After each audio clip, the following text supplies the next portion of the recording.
All of the school.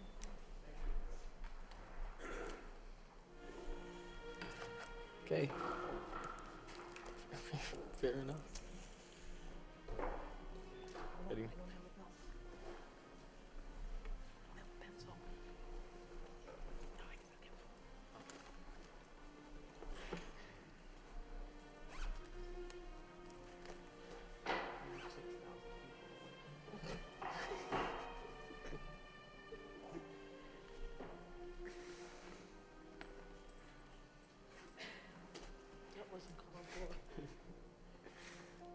Maybe fewer. I'm not sure. All set. If you'd please rise and honor our nation's flag.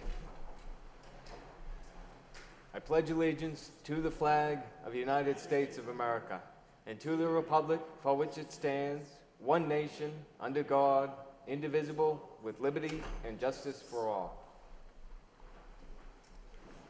Roll call, please.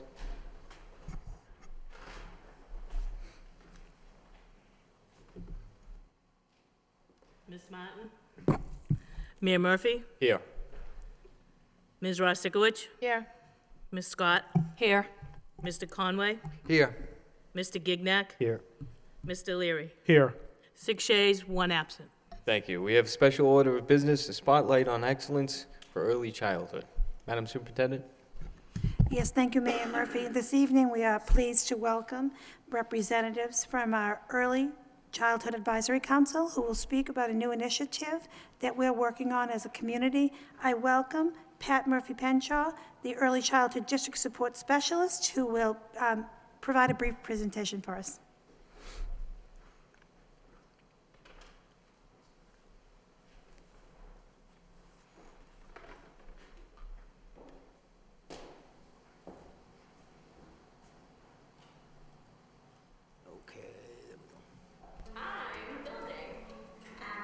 Building. I'm building. I am building. I'm building my brain. Reading is one of the best ways to build your young child's brain. Every time you read with your child, you increase their vocabulary and build their love for reading. Give them this most precious gift and elevate their chances for success in school and in life. We're building beautiful brains all over Lowell. Please join me in building your child's brain to its highest capacity by reading to them and joining in on the fun. Are you building? Are you building? Are you building? Are you building? We're all building.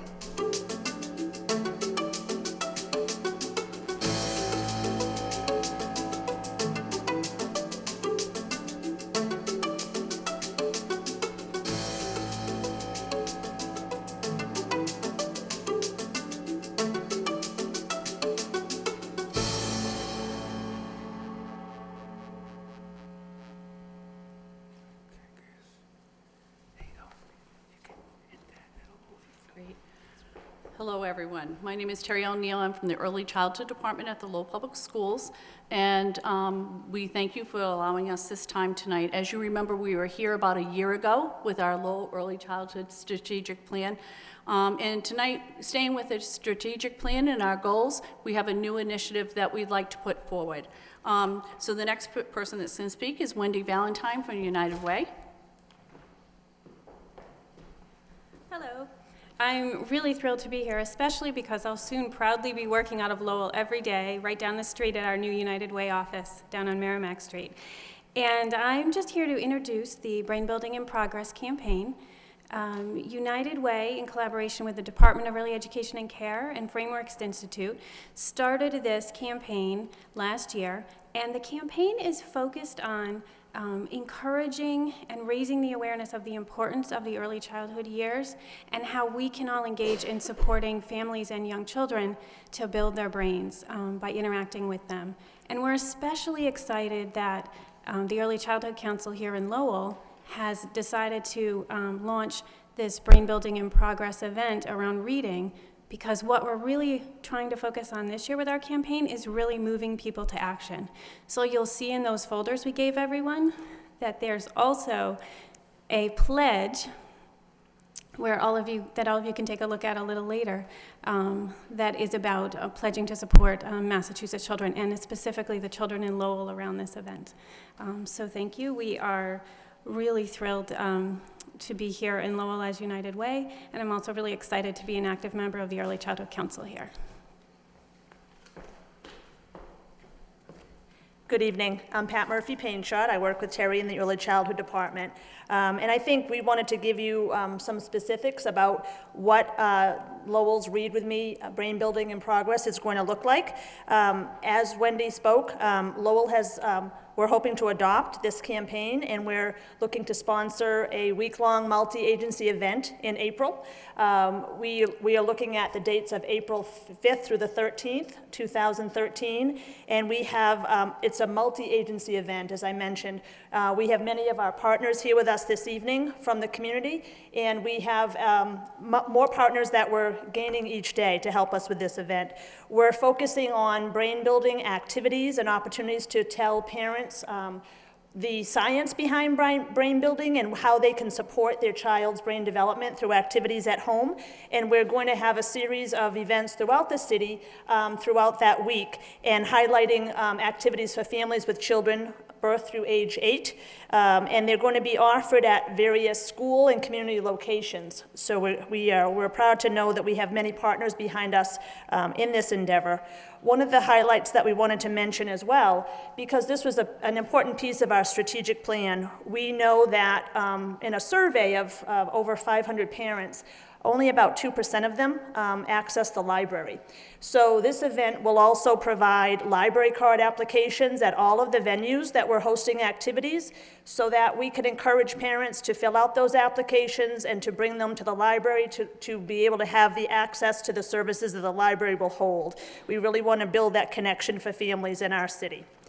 Some of the things that the brain building will stand for, or to give a definition to that, we look at brain building as any type of interaction activity that's happening in an enriching environment. And just like the architecture of a house built from the bottom up, we really see brain building as that foundation for all other learning. And that each time you build that brain, you're making those connections for children, and it sets the groundwork for learning, academic learning, as they enter school. And it also just produces a lifelong love of learning and the success and productive citizenship that we want for all of our children here in Lowell. Brain building is certainly an investment that we feel yields very high returns. It's an investment in our economic prosperity, and it's an investment in everyone within our city of Lowell and within Massachusetts. I think also one of the things that we highlighted in our strategic plan last year was some of the research and statistics around brain development. And I think we wanted to provide a few reminders of those today. And this, I think, depicts the urgency with which this event and this initiative is so important. Some statistics that are shown here. A baby's brain is twice as active as an adult's because it's learning at every moment. And by age 3, it's reached 80% of its adult size.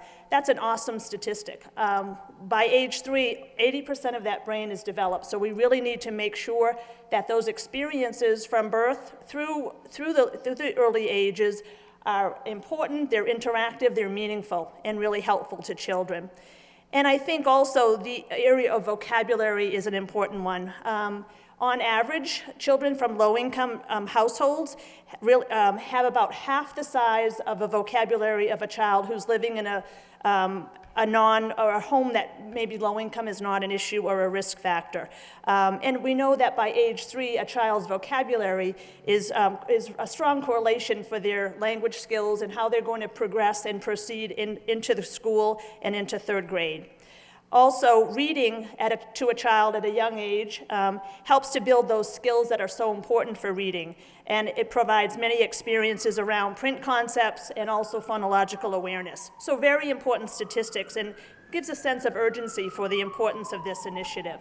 Terry's going to talk about some of the specific plans that are happening around this initiative as well.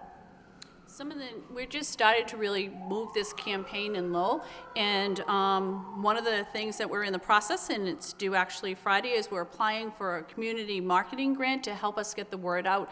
There will be some costs that's associated with rolling this out citywide, so we are applying for a mini grant.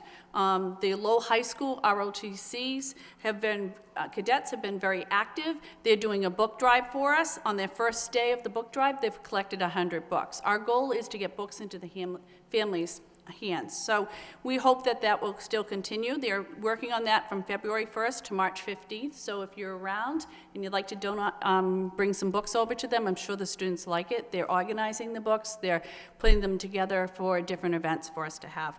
UMass Lowell is committed some funds to support these events. And we'll be also using their students to help us host and support the events around the city. As you see, other agencies here that are here in the room, Bethel Family Child Care and Middlesex Community College are collaborating on a literacy event. Acre Family Child Care, it will be taking some families to the Acton Discovery Museum, and we're able to get them to come to Lowell to do an event for us free here to help us with this. We also have Clarendon Family Child Care will also be hosting an event called Discover Me at the Senior Center. The YMCA is going to be doing a day of sporting events, as well as South Bay Mental Health and Early Intervention will be doing some activities, as well as building some brain zones in their programs, and that's one of our goals, is to really build some what we call brain zones in some of the communities where there'll be books and materials. Some of the ideas that we have is in the restaurants, parents are giving crayons and papers, but maybe we should be giving children some books. So in the restaurants, we're trying to gather some books so that we can put there with some brain information for families and some activities.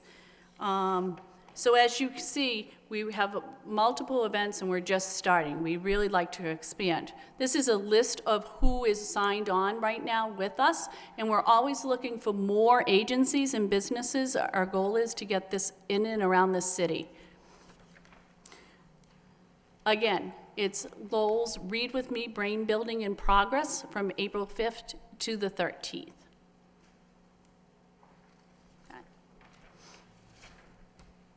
So we have a question here of what's next, and this is where we'd like to just give some specifics of maybe how you as a school committee can support and help us with this endeavor. I think, as Wendy mentioned, in that green packet, there is a pledge, a brain building pledge, and we have both a Lowell pledge and then the state's pledge. So one of the things that we might like you to consider this evening is signing on to that pledge and maybe thinking of a way that you will take an action to support this pledge. Some ways that you might help us with this. When you sign that pledge, you might consider planning with us or joining in an event that is taking place throughout that week in April. I'm sure there'd be many opportunities for you to help us with that or to be a participant in an event. We also would like you to consider helping us to host a breakfast for local legislators and businesses that will help promote this initiative now and in future months. We also hope that, knowing some of the information tonight and also what's in your packet, that you will also be a sharer of the Brain Builder information with your colleagues and networks. And perhaps you might find in your packet as well, there's a decal and a little sticker that you might post that decal on some place in your office or at home or in a window so that you can show your support for brain building. So we hope that you can help us or support us on some of these initiatives. And I think at this time, we do appreciate the opportunity to present to you this evening. We thank our partners for coming this evening and for the partners that are not here this evening but are still supporting us. And we ask for any questions at this time that you may have. Any discussion? I think there needs to be some more building going on. Thank you very much for coming in and for the work you're doing. Thank you. Next, we have approval of the minutes of the regularly scheduled school committee meeting of Wednesday, January 16th, 2013. Motion to accept and place on file by Ms. Rosikowicz, second by Ms. Scott. All those in favor, signify by saying aye. Opposed, so voted. Permission to enter. We have permission to enter for February 6, 2013. Madam Superintendent. Yes, thank you, Mr. Mayor. To Girls, Inc. for $10,000 to provide a healthy life skills program for students attending the 21st Century After School Program at the Maury, Greenelm, Shaughnessy, Lowell High School, Robinson, and Stocklosa schools. Funding provided by the 21st Century Community Learning Center grant. To Drumlin Farms, Mass Audubon, for $20,000 to provide an environmental education program for students attending the 21st Century After-School Programming at Maury, Greenelm, Shaughnessy, Lowell High, Robinson, and Stocklosa schools. Funding provided by 21st Century Community Learning Center grant. To Lowell Taekwondo for $12,000 to provide a martial arts taekwondo program for students attending the 21st Century programs at the Maury, Greenelm, Shaughnessy, Lowell High, Robinson, and Stocklosa schools. Again, funding provided by 21st Century Community Learning Center grant. And lastly, to the Songus Industrial History Center for $20,000 to provide an industrial history program for students attending 21st Century After-School program at the Maury, Greenelm, Shaughnessy, Lowell High, Robinson, Stocklosa schools. Funding provided by 21st Century Community Learning Center grant. Thank you. Any discussion? Ms. Scott. Through you to the superintendent. Could you just give a quick explanation of how the 21st Century school sites are selected and how the programs are chosen? Thank you. Yes, thank you, Ms. Scott. The 21st Century grants are selected through a variety of factors. Proposals are submitted by our office for grants. We just received 3 more.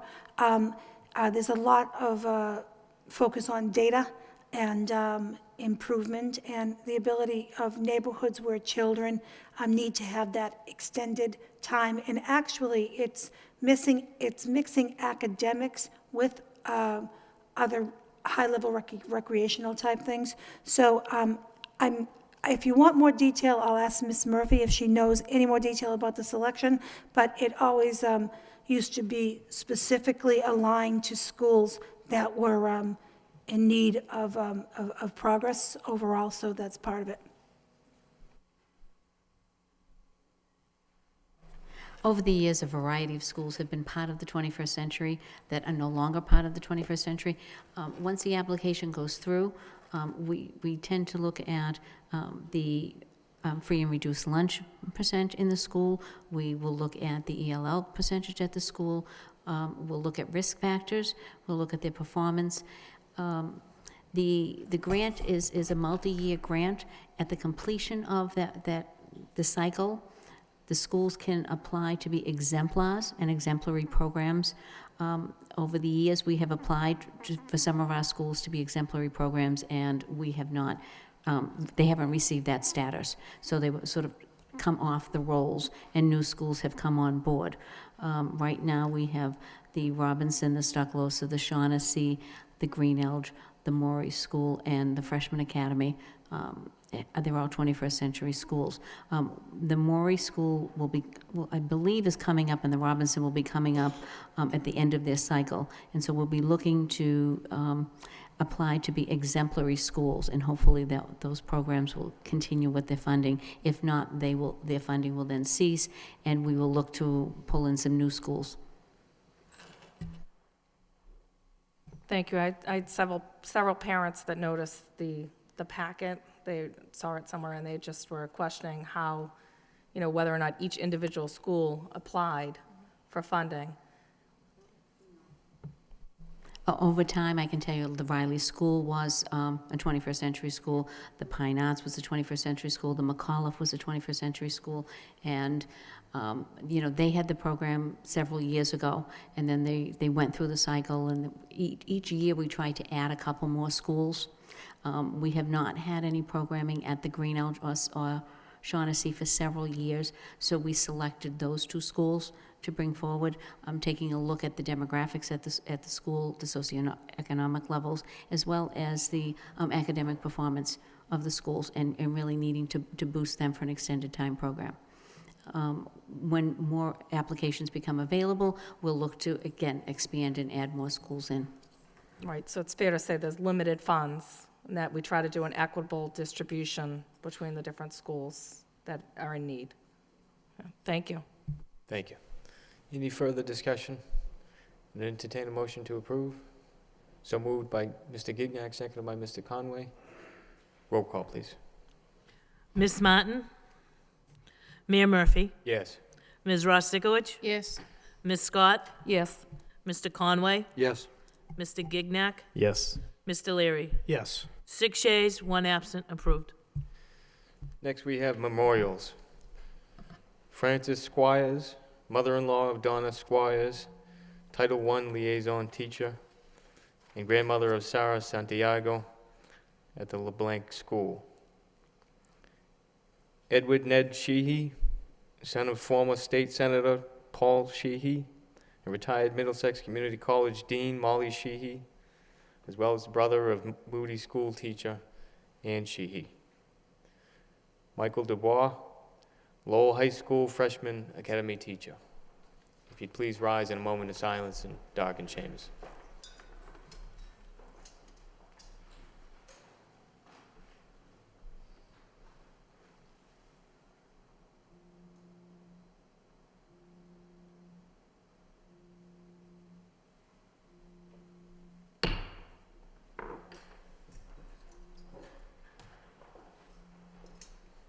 May they rest in peace. Next, we have motions.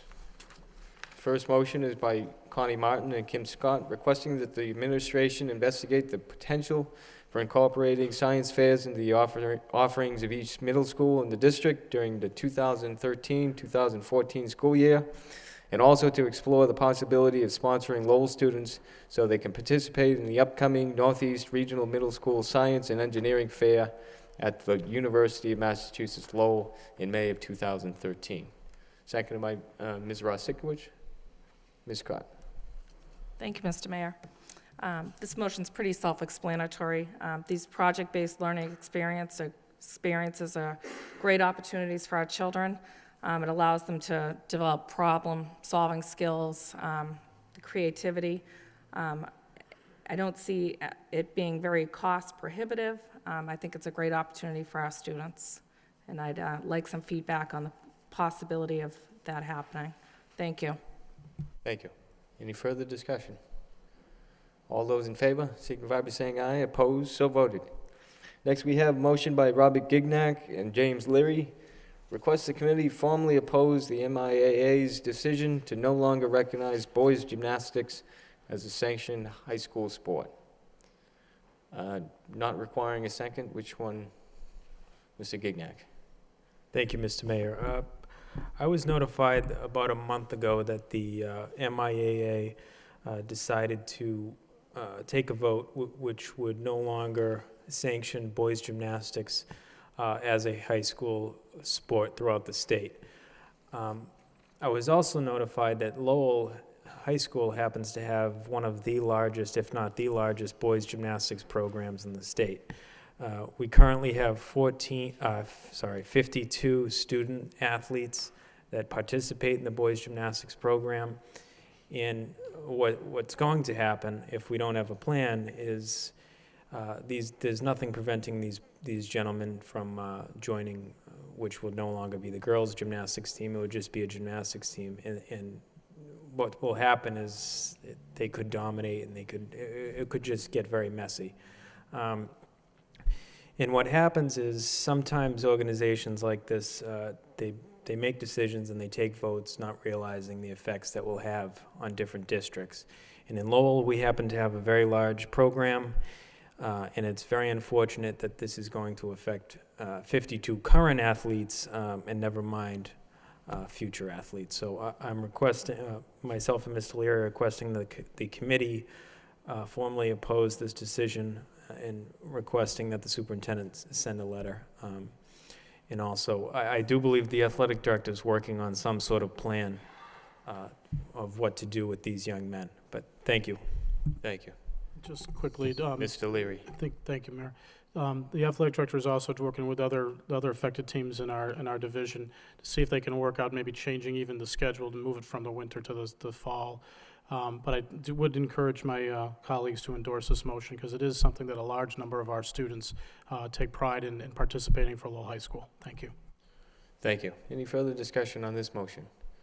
All those in favor, signify by saying aye. Opposed, so voted.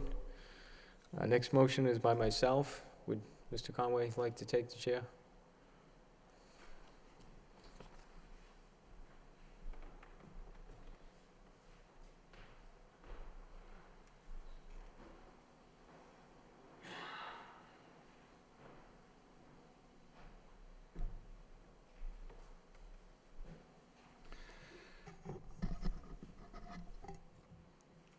Mayor Patrick Murphy, the request the superintendent file a statement of interest with the Massachusetts School Building Authority for science lab and appropriate renovations at Lowell High School. Mayor Murphy. Second by Mr. Gignac. Mayor Murphy, on the motion. Thank you, Mr. Acting Chair.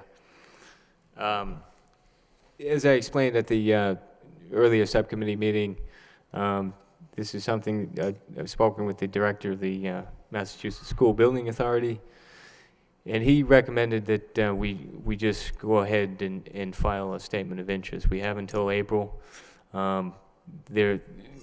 His recommendation was to work out a plan of what our highest needs were, because when he came here last March, he did say that, you know, the schools, how they are rated, is important in who gets funding. Now, 4-rated schools are more likely to be in the queue for complete renovations or complete, new buildings. But because our old building is actually rated a 1 and our new building, the 1980 building, is rated a 2, we wouldn't be eligible for that complete renovation. But we can put together a plan where we establish what the highest needs are. He suggested, in fact, HVAC and that sort of thing, so that while they're in there doing the work on the science labs, the economy of scale makes it more possible to do some other projects while you're there. So this is really just to be clear that we should move forward with this by April and hopefully get this started potentially as soon as June, working with the authority on a feasibility study, and then possibly in FY15 beginning work. Mr. Leary? No, I'm just definitely going to support the motion. I think it's a good move forward in terms of providing high-quality science labs to our students, and a beginning of the discussion as we get into the accreditation in the fall of 2013. Thank you. Any other comments on the motion? All in favor? All opposed? So voted. Would you like the chair back, Mayor Murphy?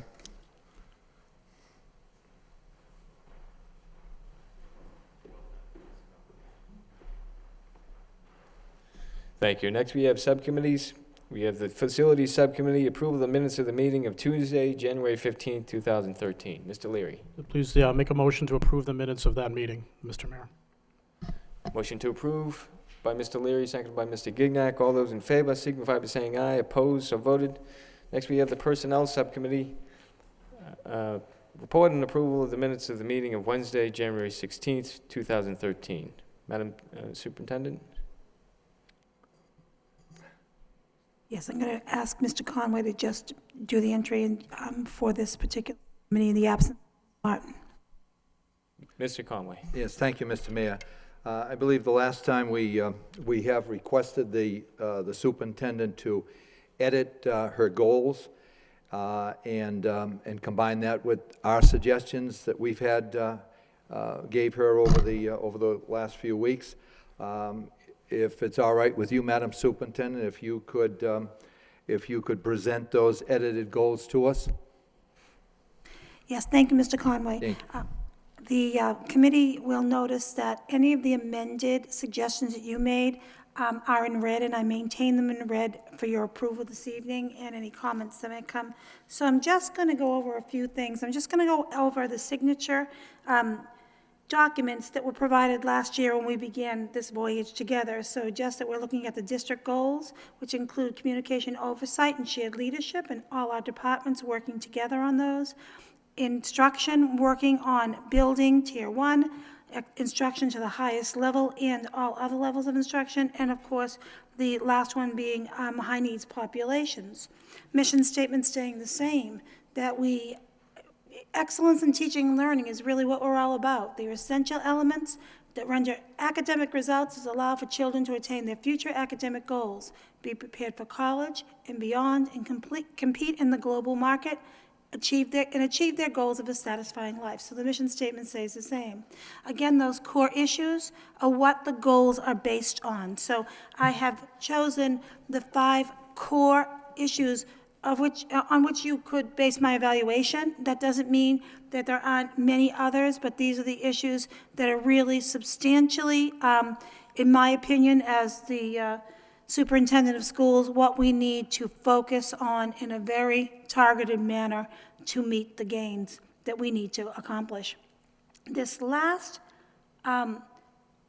piece was when I did the executive summary last year, and what I'm trying to do, and I know you can't see these little pieces, but you've seen this document before. What I'm attempting to do in this goal and every year until then is to help to reach those 2017 outcomes and the 5-year goals each year. So we're breaking them down tonight by topic. So the first strategic goal is that we're looking at the supervision and evaluation of the principals and of course of the assistant superintendents, building the leadership team to the highest capacity. Within my supervision evaluation of the leadership team, it's very important that we're building shared leadership. We're building our workforce. This working with young people to make sure everybody meets and exceeds their goals and outcomes is very complicated work, especially with the mandates and all of the extra curriculum and instruction pieces, as well as the emotional pieces that we battle every day in schools. We're looking at building a shared leadership with our staff. So in my evaluation piece, yes, I'm looking at the data. And I review data every single time before I go to a school. The end of the year data as well as the formative data. What are we doing? How do we know we're growing every single time? We have lots of testing that we look at a regular basis. But also, it's very important to me that the team of teachers is also growing to build capacity in their leadership skills, shared leadership with teachers. So that's a very important part of the work. As you all have your copies in front of you, we had looked at what the outcomes would be.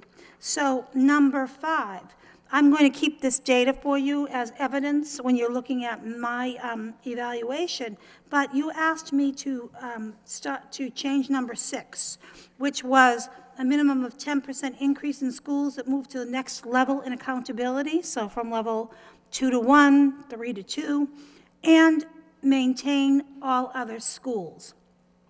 This is the top work, the top priority. I evaluate 32 people. I go to the school buildings a minimum of 4 times a year. I have gone 2 formal times already. I will continue to do walkthroughs just by surprise. So the next round is just looking at English language arts to see if, in fact, the English language arts goals and teaching are really reaching what the school professes that they're going to achieve. So that's the first goal.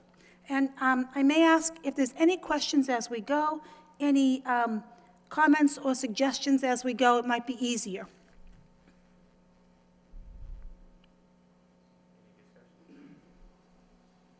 Okay.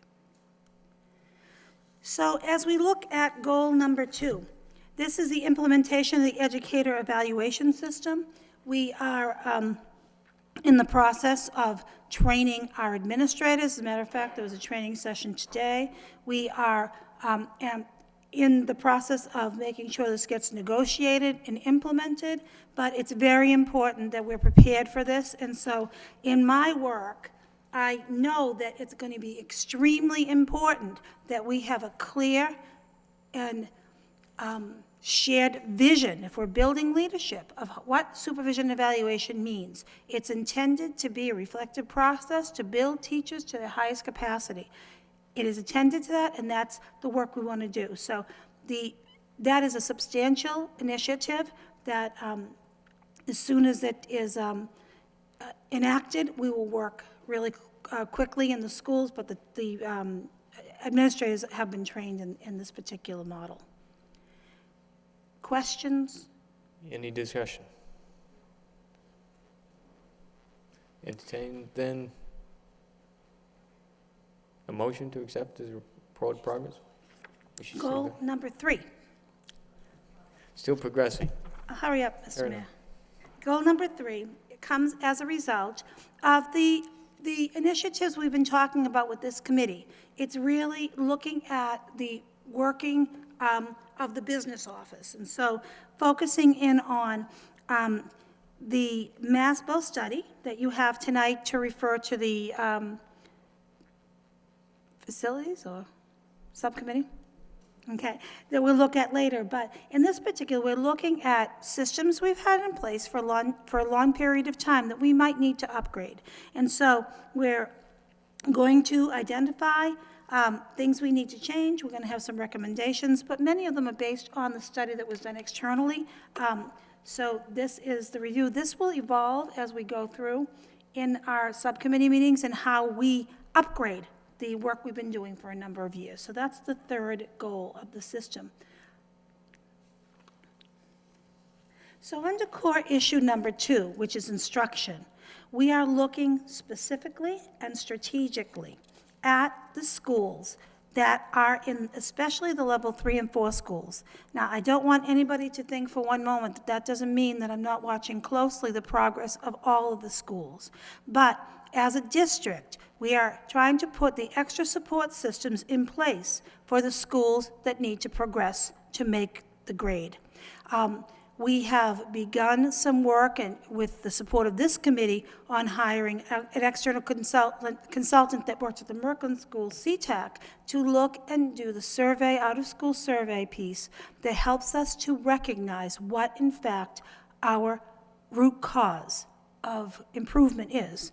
And so this particular goal is focusing on making sure we have the support systems in place to improve academic achievement, bring the teachers and the administrators together to work collaboratively on the action steps that need to happen to make gains using data. That data exists from young people, children in middle school and high school, and also from families as well as from the teachers and administrators themselves. So that's the work as far as improving the schools and making sure that we are improving at all levels. So making that district leadership piece a very important part of schools.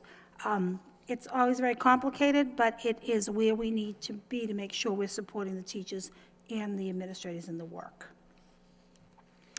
The last goal is probably has the most changes, because in looking at narrowing the achievement and growth gap for high-need student population, we're looking at the dropout rate. We're also looking for the level of success for children who need to have more challenging work. And so this is understood 3, family and community engagement. So when we're looking at realigning, looking at the alternative programs, what do we have in place for children who are not having great success in school that we know about historically? We also want children to have more opportunity when in fact they might need to be challenged even more so.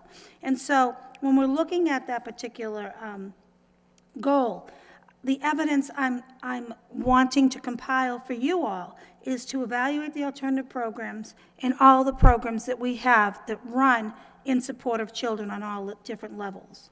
I want the increase in data. The data point you're going to be looking for is that we increase the percentage of proficient to advanced category by 1.5%. And for mathematics, again, the same. That's taking that overall goal and dividing it by the 5-year mark. We also want the student growth percentile to increase by at least 3 points in ELA and at least a point minimally in mathematics. And we also want to be using the early warning indicator system. That is a system the Massachusetts Department of Education has started to look at when we know there are children at risk. And so, matter of fact, I was presenting these goals today to principals, just before the approval. I just told them I'd send them if they're approved. Anyway, and we talked about the fact that in a place like Lowell, Massachusetts, where it's a community that works on behalf of its young people very well, there are children who we know are at risk. Not just one child, but over time. We really need to look at how, as a city, we can do a better job. When we look at the alternative programs, that's part of it. When we look at the kids who need to have more work, that's another part of it. We know who the children are based on the data. So this focus is how do we develop alternative opportunities that help children to reach the highest potential they possibly can, irregardless of what they have in their home lives. That's what this last goal is about. And there's several pieces that would change on this as your recommendation when we have the subcommittee meeting. And that is for your review, your comment, and my signature enter. It's still an honor to be your superintendent, so I'm happy to take comments. I would love any feedback you may have. If you want any changes, please let me know. Any discussion? Mr. Leary. First of all, Madam Superintendent, thank you for working with your folks in the Personnel Subcommittee to put these goals together. I know we had a meeting, our last regular school committee meeting, where you listened to the Personnel Subcommittee and as well as other members of the school committee to really kind of go over each goal in detail and make these changes. I think this is a good start in terms of a holistic approach from the curriculum to the facilities and in between. So I look forward to working with you next year as well, and I'm looking forward to having some strong achievement at your leadership and with your staff and your principals especially. I think you really have some excellent folks that are leading our local schools, and that should be recognized. Thank you. Thank you. Any further discussion? Entertain then a motion to accept. So moved by Mr. Conway, seconded by Mr. Leary. All those in favor, signify by saying aye. Opposed, so voted. Next, we have the Lowell High School Subcommittee report and approval of the minutes of the meeting of Wednesday, January 23rd, 2013. Mr. Conway. Thank you, Mr. Mayor. We met on January 23rd. We started the meeting at 6 o'clock, and present with myself and Mr. Gignac. Other members present, Mr. Leary and also Ms. Scott. And from central office, Jean Franco, the superintendent, Claire Abrams, the assistant superintendent for curriculum, who I want to thank for this, putting this report together, and also other employees, Ed Rosemerick, the headmaster, Dr. Wendy Jack, the curriculum director at the high school, and Roger Monod, the science and health education department head at the high school.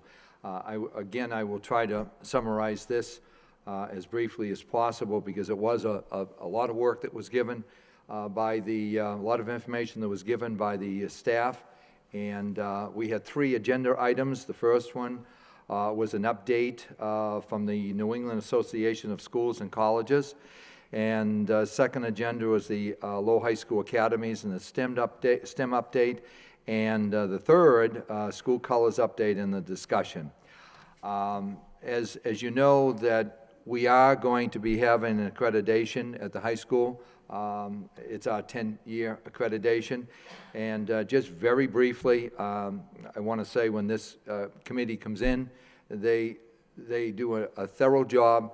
They take a look at everything at the high school, including the physical plant, the curriculum, the class size, students, teacher ratio, qualifications of individuals, procedures, policies, and so forth, and I think actually a lot more than that, too.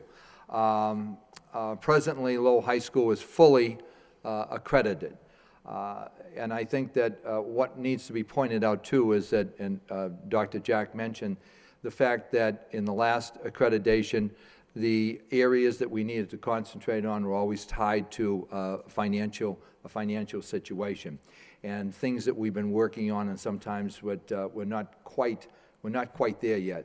The visiting team is scheduled for the fall of 2015. The first step in the process is the self-study, and that's what they're looking at right now. Because of the size of the school, the New England Association of Schools and Colleges has allowed us a 2-year process in order to complete this work. Since the visiting team is scheduled for the fall of 2015, the self-study should begin in the fall of 2013. And again, Dr. Jack has been in the past, worked 10 years ago to put this study together, so we're very fortunate that she is here and she knows the template and she understands the process and the procedures. Again, I'm not going to go into every aspect of it. I will tell you that the first year of the self-study, the review of the new standards and expectations with the full Lowell High School community, including the parents and also students. During that time, there's also an important part, and that is the appointment of subcommittee chairs and the committees to address all the standards that are required by the New England Association. The year 2 of the study, which will be in September 2014 to June 2015. In that year, they will finalize all the writing for presentations and approval of the reports by the faculty, meeting regularly with the committee chairs and also with the full faculty, and also to monitor all aspects of the ongoing improvements, which is extremely important. At the end of the discussion, some areas of concern arose that need to be addressed as we prepare for the fall of 2015. There needs to be a focus on facilities, both for academics and building safety. The building needs to be safe for students and teachers. The science labs need to be updated in order to prepare students for the ever-changing world that awaits them. And also the maintenance of the building needs to be updated, secured, and functioning properly. That was the gist of that report, and I'm sure that my colleagues at the end of the report certainly can add their own comments to this report. There was a motion by Mr. Gignac and second by myself to recommend the committee as a whole to accept the report as a report of progress. The second area that we concentrated on, Lowell High School academies and the STEM update. Mr. Morneau, the department chair for science, presented the following updates on the high school academies in STEM.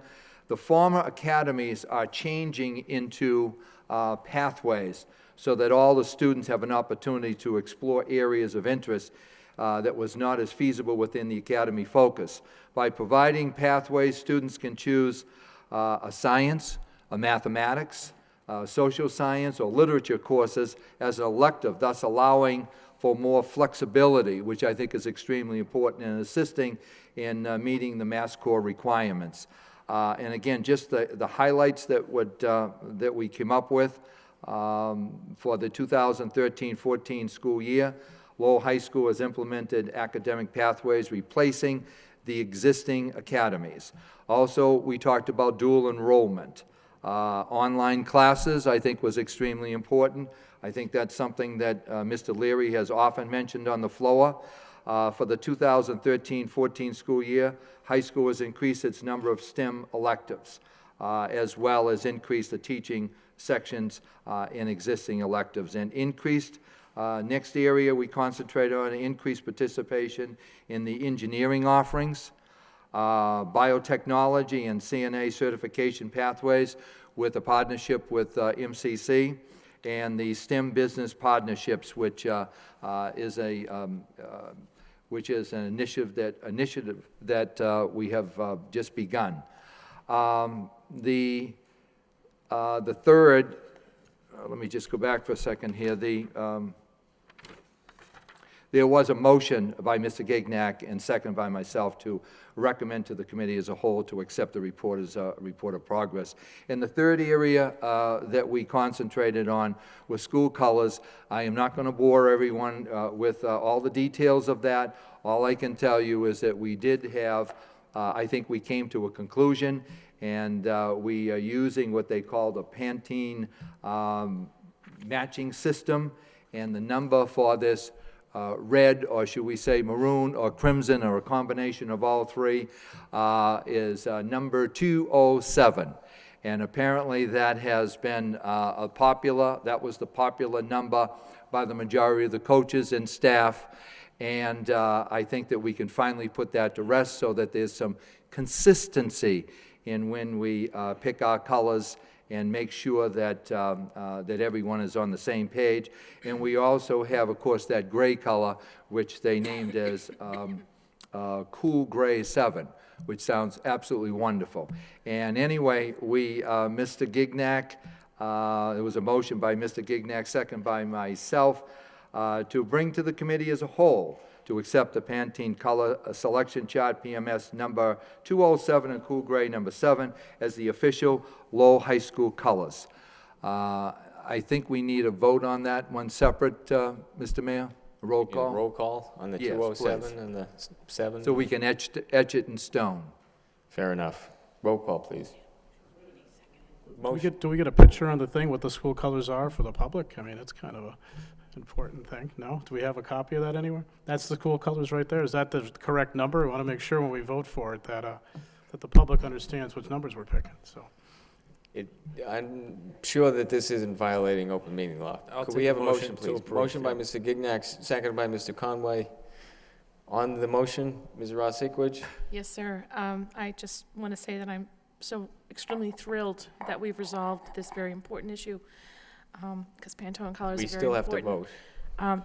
But you know, I'm surprised Mr. Conway and Mr. Gignac didn't recommend that the coaches have it tattooed on their hands for No, there were reference. no tattoos mentioned in the report. Roll Can be call, assured of please. that. Roll call. Miss Martin? Mayor Murphy? Yes. Ms. Ross-Sikowicz? Yes. Ms. Scott? Yes. Mr. Conway? Yes. Mr. Gignac? Yes. Mr. Leary? Yes. 6 yeas, 1 absent, approved. Mr. Conway? That is the report, Mr. Mayor. Thank you. Motion to accept and place on file by Mr. Conway, seconded by Mr. Gignac. All those in favor signify by saying aye. Opposed, so voted. Next, we have the Student Support Services Subcommittee report and approval of the minutes of the meeting of Monday, January 28th, 2013. Ms. Ross-Sikowicz. Thank you, Mr. Mayor. In attendance were myself, Mr. Conway, Mr. Gignac, Superintendent Jim Franco, Assistant Superintendent Ann Murphy, Linda Sue, and Soshenda Uch, and Masada Jones, all from Lowell Community Health Center, and Ashley Fawn and Denise Brito, both Lowell High School students, on hand to present their findings. The only item on this agenda was the youth risk surveys that were conducted. An overview of the Lowell Community Health Center's teen block program, was provided by Ms. Sue and Ms. Jones. The center offers 5 after-school programs that address violence prevention, youth development, substance abuse prevention, leadership skills, and engaging youth to better their community. All services and programs are free of charge, with approximately 80 teens between the ages of 13 and 20 attending on a daily basis. Results from the survey conducted by the Lowell Youth Council at their annual summit indicate that gang and gun violence are a major concern among youth, with 100% of the youth indicating that they have been affected either directly or indirectly by gang violence. In 2009, the Lowell School Committee agreed to participate in a multi-year youth risk survey conducted by Lowell Community Health Center. The Communities That Care Youth Survey was conducted in 2010 and 2012, with a third survey scheduled for 2014. The survey identifies the risk and protective factors most in need of attention in the community and can be used as a reference to guide prevention efforts. Ms. Uch provided a comparative analysis of the surveys, and highlights included, 2,366 students in grades 6 through 12 participated in the survey. Alcohol and cigarette use among Lowell High School students had declined. Marijuana use by Lowell High School students decreased, in contrast to national trends which showed increases. Alcohol and cigarette use among middle school students had declined, and marijuana use by middle school students remained relatively consistent across the 2 surveys. The most at-risk students for alcohol or marijuana use are 8th grade 8th graders. Next steps include the 3rd Annual Lowell Youth Council. We Got the Power event at Middlesex Community College on Wednesday, February 13th at 3 p.m. A representative from the Lowell Public Schools will join the community task force that is creating a drug prevention curriculum for grades 3 through 12. Also to engage a larger community in the awareness campaign to expand collaborations. And also an annual town meeting on drug use and prevention will be held on April 30th, which will include a poster contest and public service announcement campaign. And that would be a report of progress. Thank you. Any discussion? Mr. Gignac. Thank you, Mr. Mayor. I just wanted to publicly thank the teens and the Community Health Center and the Youth Council for putting this work together. And I'd like to see this happen each time that they do this survey. I think it's very important for us to sit down with them. And it was actually it was done very well. And I know Ms. Murphy has worked with them for a number of years. So I think this is something we should continue to do. And if the superintendent would relay our thanks, I'd appreciate it. Thank you. Any further discussion? Entertain then a motion to accept this report of progress by Mr. Gignac, seconded by Mr. Conway. All those in favor, signify by saying aye.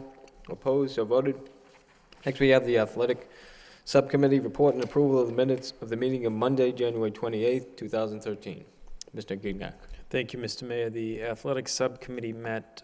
Those in attendance was myself, Mr. Conway, Mr. Leary, Superintendent Franco, the headmaster, athletic director, and Assistant Superintendent Ann Murphy, who filled in for Mr. Lang, and I might add she did a wonderful job.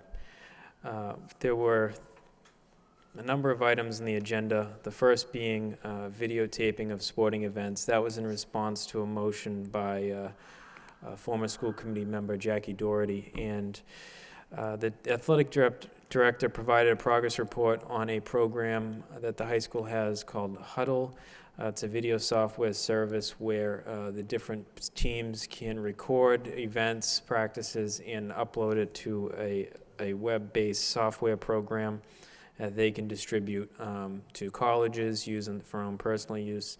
And there was also discussion at the meeting to utilize our new website and put up some clips on there of different sporting events.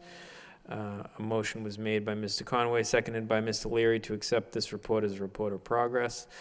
The next item on the agenda was a response to Mr. Conway's motion on sports-themed schools. The athletic director provided a report on a pilot program for 3 additional middle school intramural sport programs, specifically field hockey for girls, wrestling for boys, and tennis for boys and girls. There was a lengthy discussion on how these programs would work and the cost for these programs. The estimated cost was around $11,000, which includes stipends and supplies. Committee members discussed the intent of Mr. Conway's motion and the fact that the committee as a whole, and specifically Mr. Conway, would like to incorporate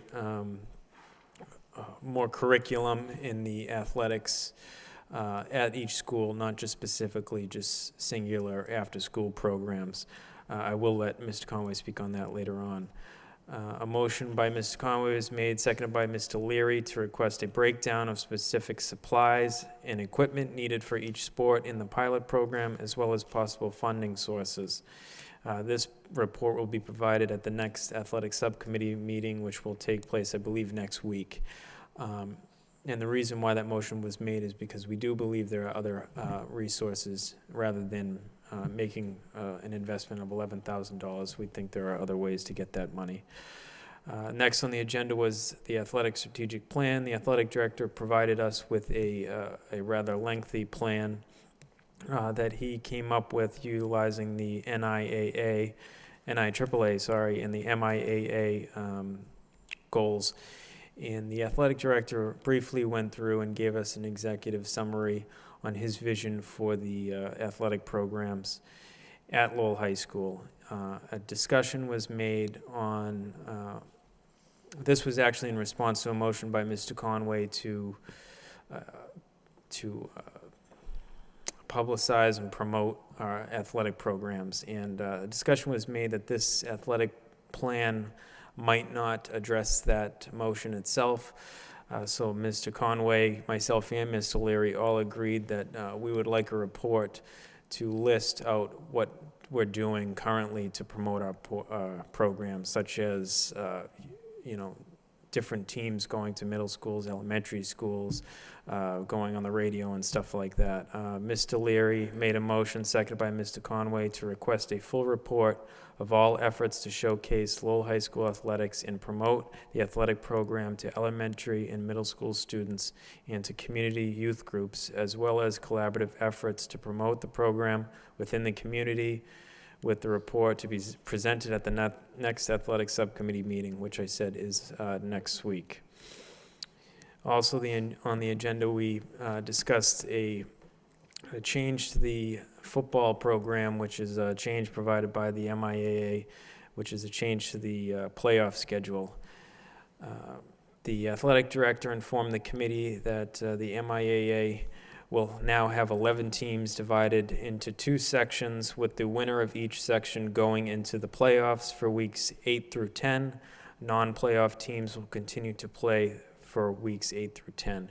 This is a difference from what we currently have and from what we've had for quite a while. Although Lowell High School, as a member of the MIA, did vote against this change, it did pass. So we do have to live with it. A motion by Mr. Conway was made, seconded by Mr. Leary, to accept this report as a report of progress. And last but not least, we can't have a subcommittee report without discussing facilities. The athletic director provided us with the status report and needs and improvement of all the athletic facilities, specifically at Colley Stadium. We discussed the track and some cardio equipment, along with a number of other issues. And it's my understanding that the school administration will be working with the city administration on aligning our needs for our athletic facilities with the capital plan. So a motion was made by Mr. Leary, seconded by Mr. Conway, to accept this report as a report of progress. And if any of my colleagues have anything to add in, I welcome that. Thank you. So, Mr. Conway? Yes, thank you. I just want to, comment briefly on a couple points where we talked about the sports-themed schools, and I think we're getting there at this point. We had a discussion with Madam Superintendent, and we discussed that on how that's actually going to, should we say, weave into the curriculum. And I think it's extremely important that we expose the middle school kids to sports that they wouldn't normally be exposed to until they got to the high school level. Well, the problem with that is it's very difficult for those sports to be competitive. And I think this is going to help. I think it's going to help kids get, first of all, interest. I think it's extremely important. We know that school-age children certainly need to be exposed to different clubs and activities, and I think that certainly helps to round out their education. And in this particular area here, I think this is going to be extremely important that we do weave that into the curriculum, and I think it can be done, and it can be done very easily. And I think it's going to probably take place next year. I'm certainly hoping, and again, it's been a while, and I know that my colleagues are probably sick and tired of listening to me talk about it, but I think that hopefully the next time I discuss it, it'll be talking about some of the successes that we have. And the other point, promoting athletics in the city, I think it's extremely important too, and it's not just sports. I think that's important for people to understand, that it's getting kids involved with different activities. That's the important part of it. It's getting them interested in something. It's quite often it keeps kids in school. I've seen it time and time again where students would end up falling by the wayside, dropping out, but they link up with a particular sport or a club or activity, and they enjoy it. They look forward to it. And I think it's extremely important that we do promote not just sports, but also different clubs and activities too. But in this particular motion, we were dealing specifically with sports. So those are just the two quick comments that I want to make. Thank you, Mr. Mayor. Thank you. Mr. Leary? Oops, sorry, thank you. Screech. I think the first thing too is important is that a lot of work is being done, and we just need to present that work. What we talked about in the subcommittee is that, often that you're having, the high school students going to different elementary schools and middle schools and representing all variety of sports, including the band and the ROTC. I think it's a question of getting that information out to everybody. It's a large system. Not everybody possibly can know what's going on in one particular school versus another, and I think getting it out to the public, as Mr. Conway has presented, is a good idea. Once, I think when we get to the technology report, Ms. Scott will go into how we're updating our website and how that can also be utilized as a positive tool to presenting and promoting these sports. And I think Mr. Conway clearly outlined a lot of why it's important. So I think we need to show the good work that we're doing, enhance it where we can, and I think folks will see that we have 31 sports, although the MIA is trying to kill the boys gymnastics. We have 31 varsity sports, which is pretty much one of the largest around. I think the only sports we don't have are girls hockey, girls wrestling, and I think it's not snowshoeing, but cross-country skiing. So, but this weekend maybe we'll have a club team, who knows. But thank you very much, good report. Thank you. Any further discussion? There were two motions that came out of the subcommittee report. First, request a breakdown of specific supplies, equipment needed for each sport in the pilot program, as well as possible funding sources, with report provided at the next athletic subcommittee to be scheduled prior to the February 20th subcommittee meeting. So moved by Mr. Gignac, seconded by Mr. Conway. All those in favor, signify by saying aye. Opposed, so voted. Next motion. Request a full report of all efforts to showcase Lowell High School athletics and promote the athletic program to elementary and middle school students and to community youth groups, as well as collaborative efforts to promote within the community the report to be presented at the next athletic subcommittee meeting. So moved by Mr. Gignac, seconded by Mr. Leary. All those in favor, signify by saying aye. Opposed, so voted. Next then, I'd entertain a motion to accept as a report of progress. So moved by Mr. Leary, seconded by Ms. Scott. All those in favor, signify by saying aye. Opposed, so voted. Next, we have the Finance Subcommittee. Report of the meeting of Monday, February 4th, 2013. Mr. Leary. Thank you, Mr. Mayor. I guess the Finance Subcommittee met at 6 o'clock and convened with myself, Committeewoman Kim Scott, and School Committee Member President Robert Gignac. The entire financial administration was there. And in addition, we had a presentation from Assistant Superintendent Claire Abrams, Assistant Superintendent of Curriculum and Instruction, Martha Cohn, Coordinator of K through 12 Science and Social Studies, and Doug Prime, our esteemed District Support Specialist. The first issue is really Doug Prime, who was newly hired this year, has led one of the most, I think the right adjective, one of the most successful science programs through UMass Lowell when he was an employee at UMass Lowell. What he's trying to do now is continue that program through utilizing Lowell Public Schools.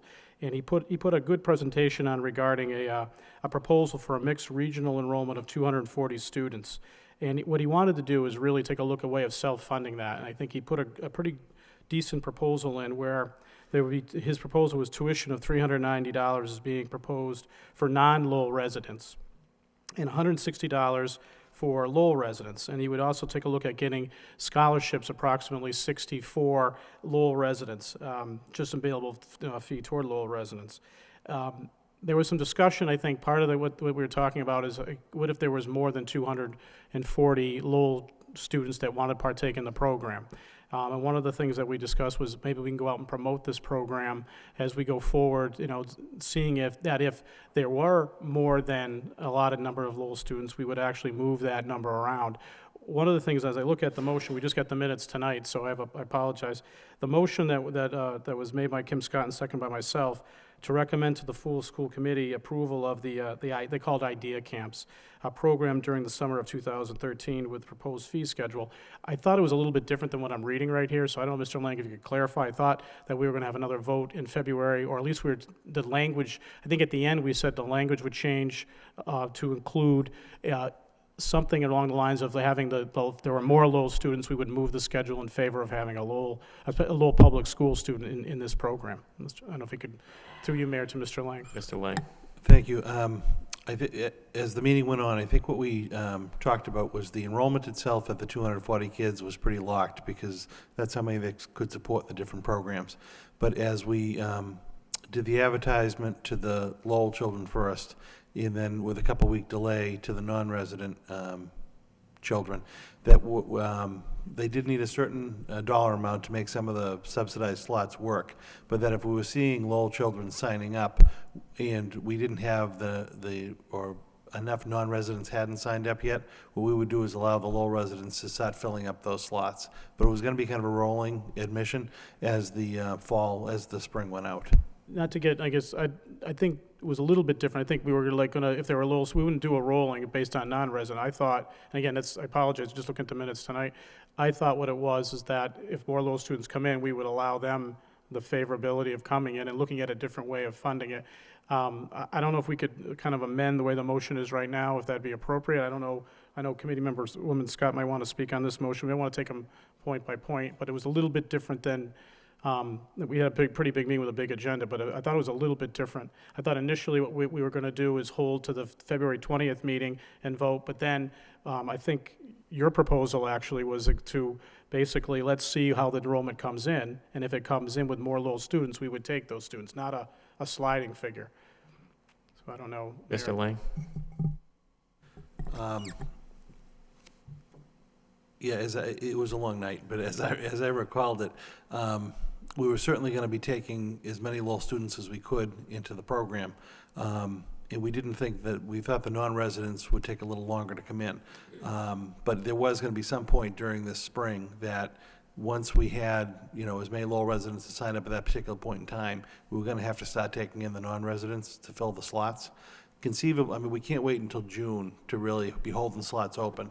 Then there was discussion about pushing it off to the meeting on the 20th, but then we talked about trying to do it tonight just so that we could actually get some extra promotions out to the students. It really just becomes a dollar amount. The program, I believe, costs somewhere in the $95,000 range. Doug Prime, the coordinator, needed to know a target of what he was going to have to raise grant funding-wise to subsidize the Lowell slots and then to be able to provide the scholarships. So he was kind of backing into some numbers based on the way the enrollments were going to project. So just to clear, so if we vote on this tonight, then I guess the question is, are we going to, will we be turning away Lowell students potentially? I guess that was the concern at that point. I know it's a pilot, so we can adjust and learn next year as well, but that was kind of, what I thought at the end is we weren't going to be, the 240 number was a concrete number. If there was 200 Lowell students, we weren't going to turn away 200 Lowell students. We would come back and find a mechanism of making that funding, be it through grants or make a decision with the school committee to fund it. I thought that was what we were looking at. Yeah, and I think I'm trying to say kind of the same thing. It's just there is going to come a point in time where we're going to have to commit to the enrollment, so that if the Lowell slots just aren't filling up, and we have the slots from the non-residents coming in, we're going to have to take them to be able to make the budget and the program work. But certainly, if coming out of the gate we get plenty of Lowell kids to sign up, and it exceeds the number of slots for the non-residents, we would put the Lowell residents in, but knowing that they're coming in at a lesser rate. Then the school committee would have to possibly subsidize some of the cost if grant funding isn't there for the Lowell residents. No, that's perfect. That makes sense. I guess at this point, I'd make a motion to recommend to the full school committee the approval of the Idea Camps program during the summer of 2013. Motion by Mr. Leary, seconded by Ms. Scott. Any discussion? Roll call, please. Ms. Martin? Mayor Murphy? Yes. Ms. Ross Sikowicz? Yes. Ms. Scott? Yes. Mr. Conway? Yes. Mr. Gignac? Yes. Mr. Leary? Yes. 6 yeas, 1 absent, approved. Okay. Mr. Leary. The other part of the meeting, we did discuss the class sizes for FY 2014. Mr. Lang articulated that we'll be getting these information more around end of March, April 1st. We'll be able to have a good idea, no, not a good idea, the idea of what the class sizes will be for Lowell High School next year.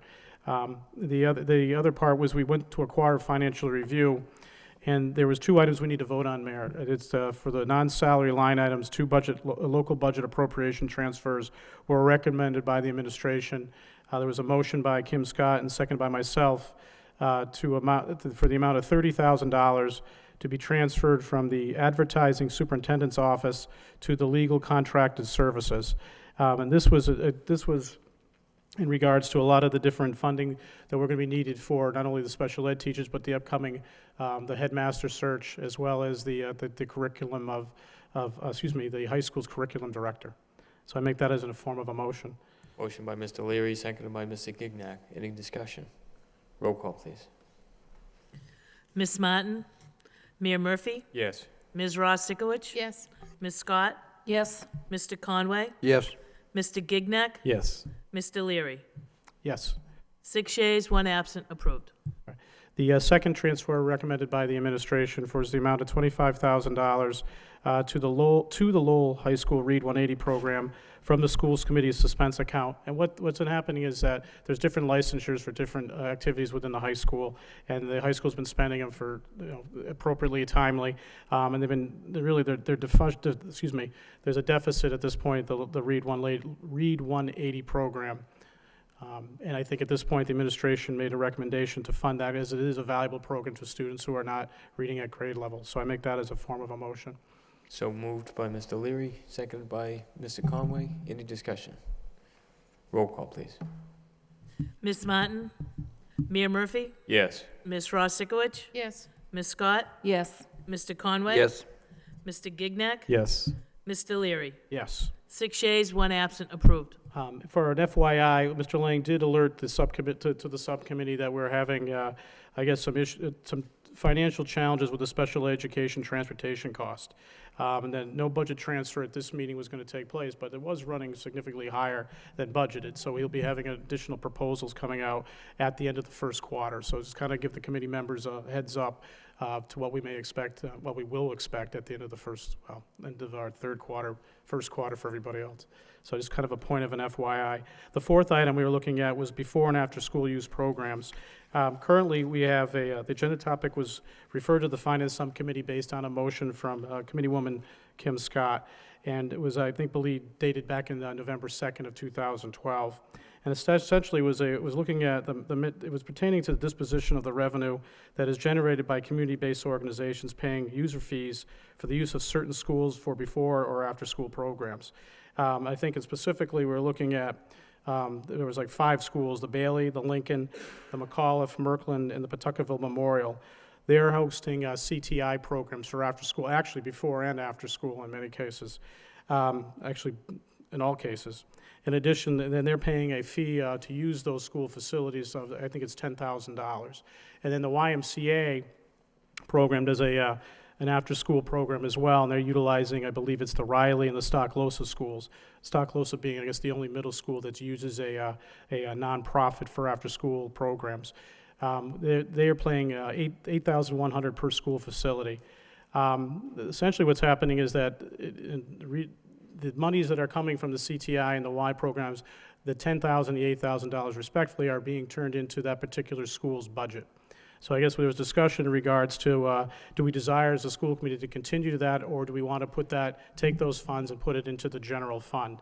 And we had a discussion as it relates to it. And full disclosure, my child goes to the Bailey School. So Bailey School does receive a $10,000 fee for CTI using their facilities. The discussion really came around about, do we want to continue putting the money into that particular school's fund as we've done in the past historically, or do we want to take those funds and put it into the, I guess essentially the general fund? And there was only 2 members there, so we both disagreed on how to do it, so we don't have a recommendation at this point. So I think at this point what we need to do is really, do we want to continue making it as we are at this point, or do we want to make a change to it? Do we want to further study the issue, or make additional changes? Additional dialogue, I remember Committeewoman Scott also pointed out that we should be looking at RFPs, and I think in terms of getting all of these programs at other schools, I think some of the programs, for example, CTI, used to have a program or tried to run a program at a couple of schools and just couldn't get sufficient number of young folks to participate. But I think one of the things that we strongly, both of us, what we did agree on, is that we needed to take a look and redo that again, and take a look at other schools. For example, the Morey School, the Moody School, other places, to see if we can enhance after-school programs. And as being, parents who work, who may, especially parents who work out of town, are not always getting back in time for their child to come back to school, and they're paying a substantial cost for after-school programs. So it's something that we did talk about, and I think the superintendent stated that she would definitely look into that, and we can begin that process. So I really leave it up to the committee at this point. Do we want to make a change? Do we want to leave it as is at this point in time, or is there a third alternative that we want to look into? So I don't know if Ms. Scott want to expound at this point, or, okay. Ms. Scott. It certainly was an interesting discussion. Yes, Committee Member Leary and myself do not agree. I'm not in favor of transferring this money out of the account. I believe it's money that's meant for rental income, heat, electricity, building costs. If we want to give money back to the schools, we can have the discussion during the budget session about the needs of those schools and why they need that additional money. I'm concerned right now giving that money back to just those 5 schools is not fair and equitable to the other 19 schools that don't receive that significant fund. Again, I think if we do decide to give the money back, I'd rather see it given out maybe based on need, or, as it arises, that we have that money there that we could, then provide to the Student Support Fund. Thank you. I would Mr. Leary. take the opposite view. I think that, counterpoint here. I think if you're looking at any of those schools, you're looking at the CTI, YMCA are using their facilities, they're using their gymnasium, they're using their cafeterias, they're using classrooms, and they're coming in earlier before the school starts to start the programs. So if a school wants to utilize a particular gymnasium or utilize the cafeteria, they can't because there's an after-school program setting up. So I think at this point, I don't think a change should be made, other than what we should be doing is really looking at enhancing the programs, because there is a need, and there is a cost. If you're sitting in a school that doesn't have a facility, you have to get bused to it, and that does cost cash, or you definitely have to find a way of getting yourself to the after-school program. So I'm not in favor of making changes to the existing program, other than to enhancing and growing what we already have, because I think it's obviously a need. Thank you. Mr. Gignac. Thank you, Mr. Mayor. I do understand Ms. Scott's rationale that it's not exactly an equitable practice. But when we look deep into equitable, then we need to look at some of the schools that do benefit from this, from the previous practice. And one school in particular would be the Merkland. And the Merkland, my understanding, uses most of their money, if not all of it, to pay for field trips for their students. And the Merkland has a very low-income population, so there's no fundraising going on there. I've know parent groups have tried to form, it just doesn't work. And that happens to various schools throughout the district. And I'm just concerned that if we do take this money away from schools, that our students are actually going to be the ones that are hurting. And I don't get me wrong, I understand that some of the schools might not need that money, but in my opinion, all of the schools need additional funding. And the fact is we're underfunding each and every school. And these particular schools are using that money how they deem necessary.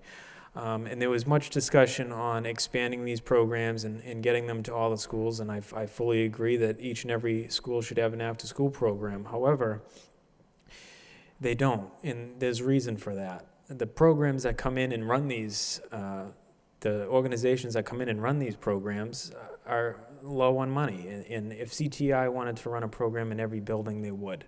If YMCA, if the Girls Inc., if any nonprofit wanted to run a program, they would. It's just the fact that budgets have been cut, and everybody's got to tighten up. And I did want to mention that at that subcommittee meeting that I was able to attend, 2 principals did show up and discuss that it was almost that they were frightened. What are we going to do without this money? Every year for the past however many years these programs have been there, we've relied on that money for A, B, and C. And as of right now, that money's not there. And they're simply clueless of what they're going to do. And in reality, who's missing out? The students, the 7 and 8 year olds. And I'm very cautious on changing the practice, but I'm open to any other suggestions on whether or not we want to set that money aside and have different schools request it for different reasons. However, that opens up a whole nother field. And so that's just what I wanted to say. Thank you. Ms. Ross-Sikowicz. Okay, so I'm of the mind that the rental income that is generated for the facility use for any one of those schools, that money should certainly be allocated and/or earmarked for operational costs for that school, whether it be for the cost of maintenance, facilities, utilities, any repairs that need to be made. Maybe it's new bleachers, maybe it's a new gym floor, whatever the case may be. But my question is, under the law, I mean, how is it that we can use rental income? Because that's exactly what it is. It's rental income. So I would refer that to Mr. Lang. Mr. Lang. I have to be honest tonight, I'm a little bit of a disadvantage because my packet with that report in it didn't upload onto my iPad. So I'm trying to fly based on memory here. I had done a report in November that had just talked about the history of the way these partnerships or these arrangements had worked. And basically, again, I had explained a few times, this arrangement predates me, and I've been here for a while. So this is something that's been going on in the schools for at least 15 years, where, no, thank you, it was a different report from November. Where was I? Oh, it's 15 years, so I've been here a while. So this has been going on. These different schools have formed partnerships with different organizations. 5 happen to have CTI right now, 2 have the YMCA. There's been different organizations that have also partnered to provide these programs. The school district itself has never looked to make a substantial profit off of one of these programs because it really benefits the kids that not only go to that particular school, but really any school that need a before and after school option. So it's advantageous for our families as well. And the agreement had always been that whichever school housed these programs basically received like a $10,000 fee for housing the program. And the rationale was that the building that would have the activity in it would have limited use of their facility either before and after school because these groups would use the gym or the cafeteria classrooms. So their own kids were somewhat curtailed from their activities after school. The kids say at the Bailey School, can't use the cafeteria after school for their own school program because they're housing this particular program. So there is a real impact on that particular school. And so the school would look at it and say, well, we'd get $10,000 for housing or hosting this program, and they would use that for student activities in their particular buildings. So the funds used to always just be managed at each individual school through their student activity funds. Then, maybe 7, 8 years ago, we solidified all the student activity funds under one main account in the business office. So the deposits would go into that student activity account, but again, they'd be earmarked for each individual school which housed the program. It was just the philosophy at the time. Ms. Scott raised the objection to this last spring, indicating that she felt the money should go not to the individual student activity accounts, but to the district use of facility revolving fund. I talked with Chris O'Connor, the city solicitor, and Cheryl, the auditor, to get their take on it. And based on a strict kind of letter of the law, black and white, they said the funds, even though we've been considering them a fee for using a school or a donation made by the organization, are truly there, whether in writing or not, because someone's getting to use the facility. The best place for the funds to go, just so it's cut and dry, would be to go into the use of facility fund, which we've been doing since July, since we got that recommendation, which is fine. So that's where the funds now go, and they can go to offset building use. So that's 100% fine. If the school committee is still advantageous, because obviously these principals and these schools are now feeling that loss of funding, the recommendation that I had made was that to still have the existing practice remain in place, but to have it coincide, to the strict letter of the law. Now Brian Curley in the facilities office would have access to that $10,000 for a particular school to use to pay for repairs or maintenance or utilities at that particular school.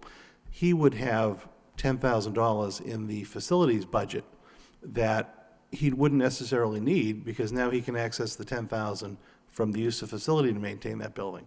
That if the school committee still wanted to maintain that practice of granting $10,000 to the school, within the local school committee appropriation, you can transfer money from Brian Curley's facility line to a student activity line at the Bailey School. So that was the option I was giving the committee, that if they wanted to continue with the practice. I'm not saying take the money and put it into their individual account. The money will go into the use facility account, will be used now for facility needs. It just has freed up money within the local budget appropriation that you can vote to give to the individual schools to continue the practice, or under that philosophy of if a school is burdened by housing the program, that they get some benefit from it. I don't know if this would be a compromise at all in any way. I understand what Mr. Gignac is saying, and I appreciate that. If these funds were already earmarked somewhat this year by those principals, I wouldn't be opposed to transferring the money back this year and right now to give them the money into their accounts that they planned on using, and then going into the next budget session, making sure that those principals, I mean, you meet with the principals, they tell you what their needs are. At that point in time, we can decide. It would be the committee's decision then to decide whether or not, you know, they show the need in those schools. Thank you. Thank you. Any further discussion? We would need Mr. Gignac. I make a motion to transfer all of the rental facility funds back to the individual schools for this fiscal year. Motion by Mr. Gignac, seconded by Mr. Leary. Any discussion on the motion? Ms. Rossitkwich. So the motion is to transfer the facility rental fees, or are we voting to transfer the funds that would have been freed up? I know it sounds like I'm mincing Right. words, but I know what you mean. You technically would be voting to transfer, and it was laid out in that memo, the equivalent of, say, $10,000 from the building contracted services line to the student activity line to be accessed by the Bailey or by the Stockloser or the Riley. The memo had laid that out. So I think the thought would be to go forward with that for this year and then have it appear as a recommendation within the budget, and then have the committee decide during the upcoming budget deliberations what you want to do with that going forward. Thank you. I would actually recommend probably waiting to put something on the agenda for the next meeting, just so that we're Sure. Okay with the open meeting law, and this wasn't necessarily on the agenda, and people might want to speak on it on both sides of the issue. So I would recommend that we hold off that's on fine. any formal motion to transfer money. Mr. Lang? I was just going to say, if you'd like to, that'd be fine with me too. I'll actually draft up the proper vote for you to take with regard to the appropriation transfer. Thank you. Thank you. Mr. Leary? Item number 5 of the meeting was the RFP for facilities assessment. And what we did at this presentation is, because we knew we were going to meet with the city council, and we've been discussing a lot of different issues with the facilities, we wanted the full body to meet and discuss whether we wanted to get an RFP for a consultant to take a look at not just the high school, which was a large part of our discussion tonight and in another subcommittee meeting, but K through 8 as well, because K through 8 is important. One of the issues that Mr. Lang brought up in discussion is that Bill Ricca school system is doing this as well at this point. And I think, as we go into these discussions, one of the things that I think is important is that we do get a good idea as to what our facilities need. And if we can get an expert to sit down and discuss this, I think that'll give us a good idea as we sit down with the city council and go through our capital plan and look forward to presenting other discussions in years to come. This is a good way of getting an expert who has an intelligent, not intelligence is the wrong word, somebody who's an expert, not who knows what they're talking about in terms of the facilities. And I think that is a good way to go. After discussion, however, because there's only 2 of us at that subcommittee, we wanted the full committee to weigh in. And because we were going to be discussing some of these issues with the city council. So I guess at this time, what the proposal would be is to issue such an RFP during the spring of 2012, not to exceed the figure of $300,000. What we did talk about is actually if we can get that down to less of a figure. We don't even need, I don't think, that much to begin the discussions, but we need something at this point to actually hire someone who can take a look at K through 12. It's a big system. Bill Ricca used the number, I believe, Mr. Lane, correct me if I'm wrong, 300,000. We're a little bit bigger than they are. So it might be a good number to start at this point. If the committee is kind of skittish at this point, maybe we want to draw back a little bit as we begin the process. But it is something we want to entertain for discussion for the full committee. I don't know if through you, Mayor, to Mr. Lang, if you'd like to expound upon that. Thank you. Thank you. The Borica did, when we talked about this the other night, they had issued their RFP last spring. So it's going to run very counter, and we're setting up our RFP to be very similar. They had, in an RFR, you have to specify what the maximum dollar amount is to solicit proposals. So Borica had set theirs at $300,000.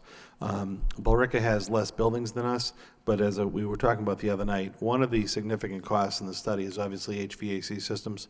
And we had, in 2007, 2008, gone through a comprehensive review already of our HVAC systems. It's all been cataloged, documented. So that report will be accessible to the people bidding on this project.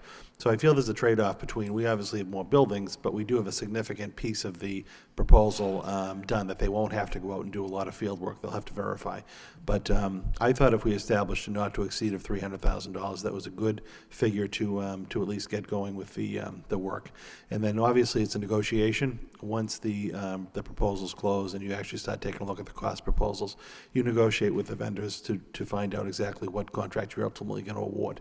And we may find out that $300,000 is way too little. I mean, you don't know based on what they actually propose, but we may need to either scale up or scale down the proposals, but you have to give them a ballpark idea of exactly how much time and manpower they need to put on the project.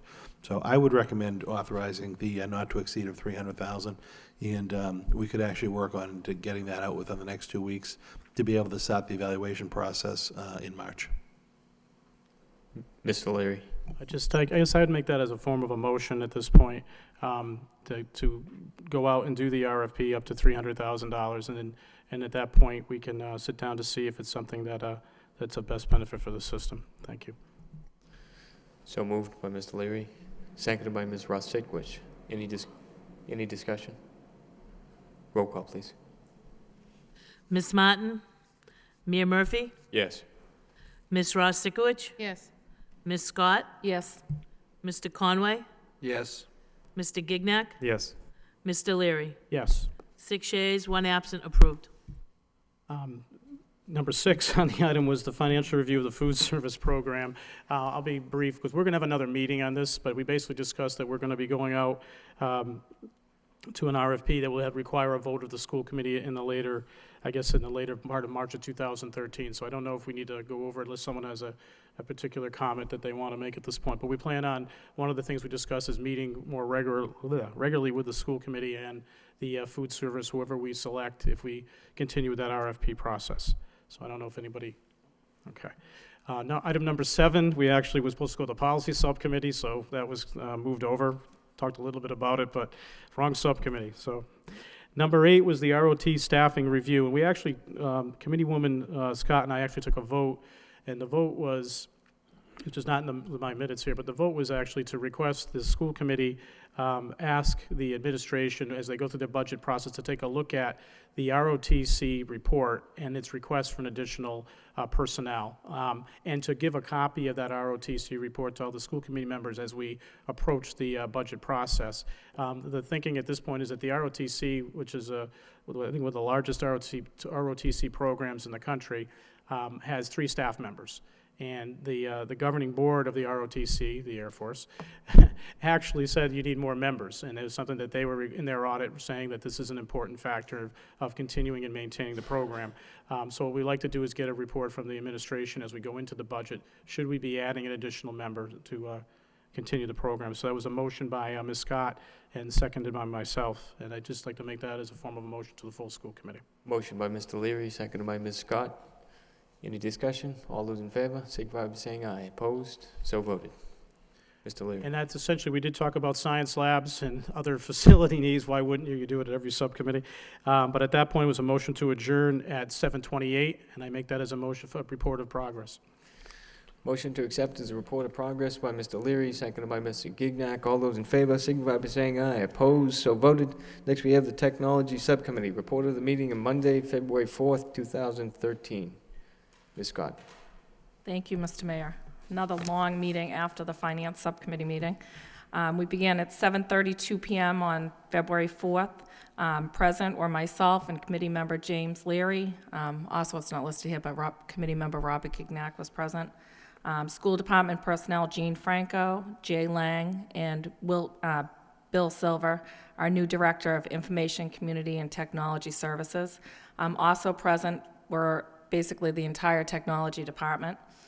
John Gallagher, Laurie McSwiggan, Arthur Santos, John Overton, Kenneth Nelson, Joseph Wyman, Brian Donovan, and Wayne Marsh.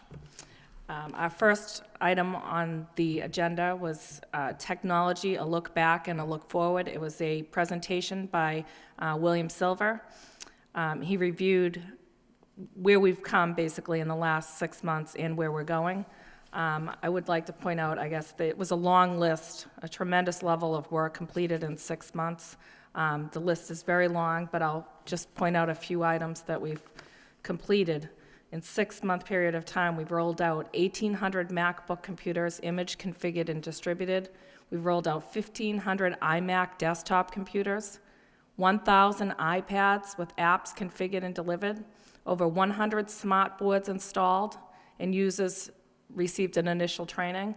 A new CAD lab, music lab, and general use lab. It's installed at Lowell High School.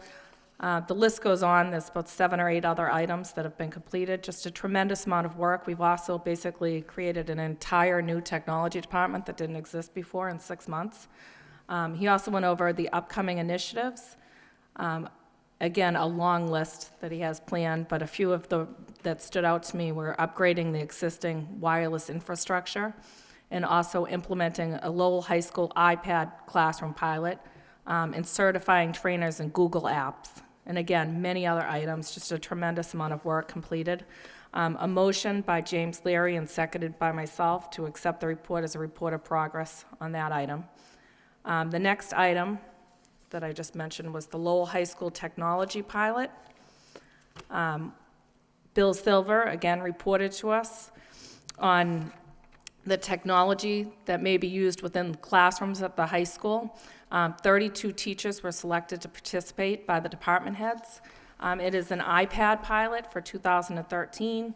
The initial pilot is proposed to begin immediately at Lowell High School and would take the place of the Smartboard pilot previously presented to the school committee last spring. A motion by James Leary, seconded by myself, to recommend to the full school committee approval of the proposed Lowell High School technology pilot was brought forward. Motion by Ms. Scott, seconded by Mr. Leary. Any discussion? Just quickly, a lot of what they're doing is Mr. also Roger Morno from the Science Technology. Sorry, Roger. They're actually, a lot of the stuff is stuff that he's been working on with the science lab technology. So it was very interesting to see that they're trying to incorporate that with the technology. So I think it's a good pilot to begin. And getting the feedback, I think the key part was to get the feedback from the teachers at the end of June to see how it actually played out and if we want to continue moving forward with it. It was pretty high-tech stuff. It was definitely innovative and something I think that it looks like could be very positive. Thank you. And one more item about that was that they plan on moving the LED monitors to the center of the classroom so that instead of the traditional seating in the classroom, the students are working in collaborative groups, changing the way that they normally learn. More project-based, hands-on learning, which was great. The next item on the report was the district... Actually, we have a motion on the floor which needs to be voted on. Roll call, please. Ms. Martin? Mayor Murphy? Yes. Ms. Ross Sikowicz? Yes. Ms. Scott? Yes. Mr. Conway? Yes. Mr. Gignac? Yes. Mr. Leary? Yes. 6 yeas, 1 absent, approved. Thank you. Ms. Scott. Thank you, Mr. Mayor. The next item on the agenda was a report on our district, school, and teacher websites. It was just basically an update by Bill Silver, a report detailing the plan for implementation and discussing the next steps in the district-wide rollout. We talked about, obviously, our website is now up and running, Lowell K-12 MAUS. The Edline website that we're using will allow Lowell to have a distinct district website and customized websites for each school. In addition, this is the part that is still ongoing, every teacher in the district will have an opportunity to have their own class website where they can communicate with parents and students. The websites will give teachers the ability to post assignments and homework, and teachers will be able to give online quizzes and tests, as well as facilitate the new tools and blogs with their classes. The district website already went live. The school websites, which now you can go and you can link off of the district website, there's a schools tab at the top, went live at the end of January. And by the end of this school year, we plan to distribute user codes to all staff and allow them to begin manipulating teacher web pages, which is great. This summer, we'll also attempt to provide access codes to every parent in the district, so they'll have their own unique login to their child's information, their homework, etc.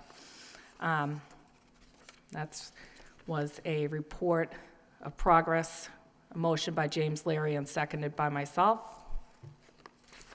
Anything you want to add, Jim? Mr. Leary? This is a long time coming, so Yeah. this is a good thing, and it's a positive, and look forward to reading all these websites and all these pictures of everybody, so it's a good thing. Thank you. I know you've been waiting a long time Thank for that, so. The fourth item on the agenda was a report on parent access to X2. Again, that will be changing as well with the new Edline system, where we will be moving away from having to actually physically go down to Lowell High School, sign up for an account, do the whole thing, and instead it will be an automatic computer-generated code that will be sent out to the parents. The report detailed parent access information. Discussions took place regarding utilizing Edline as an alternative moving forward with the district. Basically, I think that was pretty much it on that. A motion was made by James Leary and seconded by myself as a report of progress. And the final item was a report on YouTube and VBrick streaming video. Director Bill Silver, again, presented a report on YouTube and VBrick streaming video to the subcommittee. The district is currently implementing VBrick as the solution as a secure video library collection and streaming video service. And a motion, again, was made by James Leary and seconded by myself as a report of progress. That's it. Thank you. Any discussion? Motion to accept as report of progress by Mr. Leary, seconded by Mr. Gignac. All those in favor signify by saying aye. Opposed, so voted. Next, we have the Joint Facilities Subcommittee with the Lowell City Council. Report of the meeting of Wednesday, February 6, 2013. Just a request, Mr. we could Leary. do this at the next meeting on February 20th. Motion to delay report by Mr. Leary, seconded by Mr. Gignac. All those in favor signify by saying aye. Opposed, so voted. Next, we have the reports of the superintendent. Greater Lawrence Educational Collaborative Annual Report. Madam Superintendent. Yes, in the spirit of the length of this meeting, I'm going to read this next report cover to cover from the Greater Lawrence Educational Collaborative. I am now a member of the Board of Directors. I took Mr. Lang's place.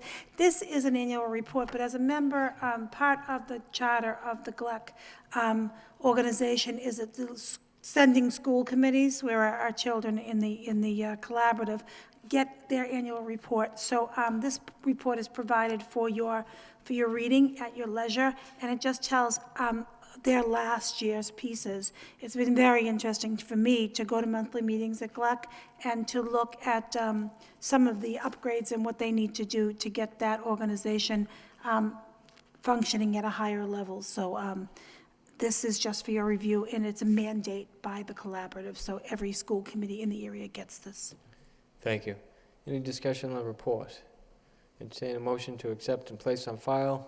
So moved by Mr. Gignac, seconded by Ms. Scott. All those in favor signify by saying aye. Opposed, so voted. Next, we have the Early Childhood Care Report of Progress. Madam Superintendent. I just want to keep, I had mentioned at one point to people in different situations that I have tried to form a relationship with the Commissioner of Early Childhood and Care, Sherry Killens. And so I'm looking for support for as many children as possible in Lowell, and she's been very receptive. We were invited to her office at the seaport, near the seaport in Lowell, in Boston. And it was a beautiful day there, and what we asked her for were some slots for our at-risk kids. And the reason why there are so many at-risk children is because the mandates and how people can access different funding has changed over time depending on guidelines. And so that we do have some children we're extremely worried about. Commissioner Killen at meeting did give us permission to have programs, and she gave us some funding for over 20 students, which we've worked at getting them placement at this particular time. We also talked to Commissioner about children we're worried about who will not have preschool before they come into the district. We are working with her to get funding for an additional summer school program for up to 400 children. We're not sure how that's going to roll out, but we are working with her. It could be in the way of different funding or sources for other community agencies to have summer programs with us, or for us to run a program, but we're still working on that. But as a superintendent of schools, I think it's my responsibility to be able to reach that third grade mandate of kids are at grade level by third grade. We really need to do some intensive outreach to see how we can get those support systems. And we have many community agencies that work very effective with our children, but this is one way. And Commissioner Killings was very responsive, and this is her project, Brain Building, so I will wear a hard hat if I get money for 400 children anytime, but she was very responsive. I'll keep you posted on if we receive the extra support. Thank you. Any discussion on this report?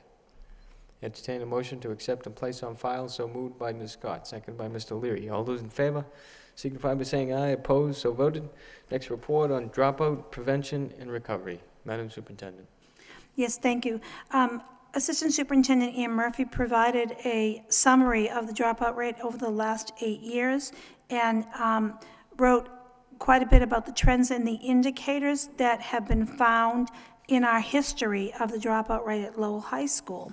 I am going to ask Ms. Murphy to talk about the details as she prepared the report, and she has a lot of the knowledge about the intricacies of what you may be interested in. So, Ms. Murphy.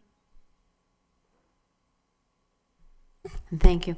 Those of you may remember last year when we were so surprised at our dropout rate, that it had skyrocketed, and after really taking a look at what happened with it, we discovered that our students had been double counted.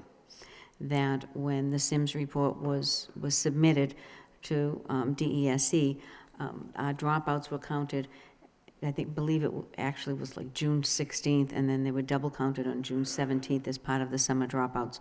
And so our rate skyrocketed up to 8.1. If we took out the kids who were double counted, our rate last year would have been at 4.9%, which was higher. We knew that with some of the changes in our alternative school at the Malloy, we were starting to really do more case management and look at students in a way to see what educational services were really best for students. So we started to have students go over to the Middlesex Academy charter school, part of Middlesex Community College. We had kids to go into Youth Build, which was part of a GED program. We had kids go into our out-of-school youth program, and really attributed that 4.9% jump to looking at more of a case management protocol with kids. If you look for the past 8 years, you'll see that we had what I would call probably two blips, really errors in data submission. In the 2007-2008, you'll see that we plummeted to I would really love to tell you that that is accurate, but I won't, because it really was an error in submission.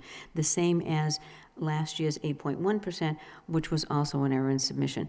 If you discard those and take a look at our dropout rate over the past 8 years, you'll see that we've been kind of holding steady. We went from a 7.5% down to a 5.6%, and we were holding steady a little bit at the 4.4, 4.4, 4.4, then we would get to 4.9. During those years, those were the years that we had a lot of cuts.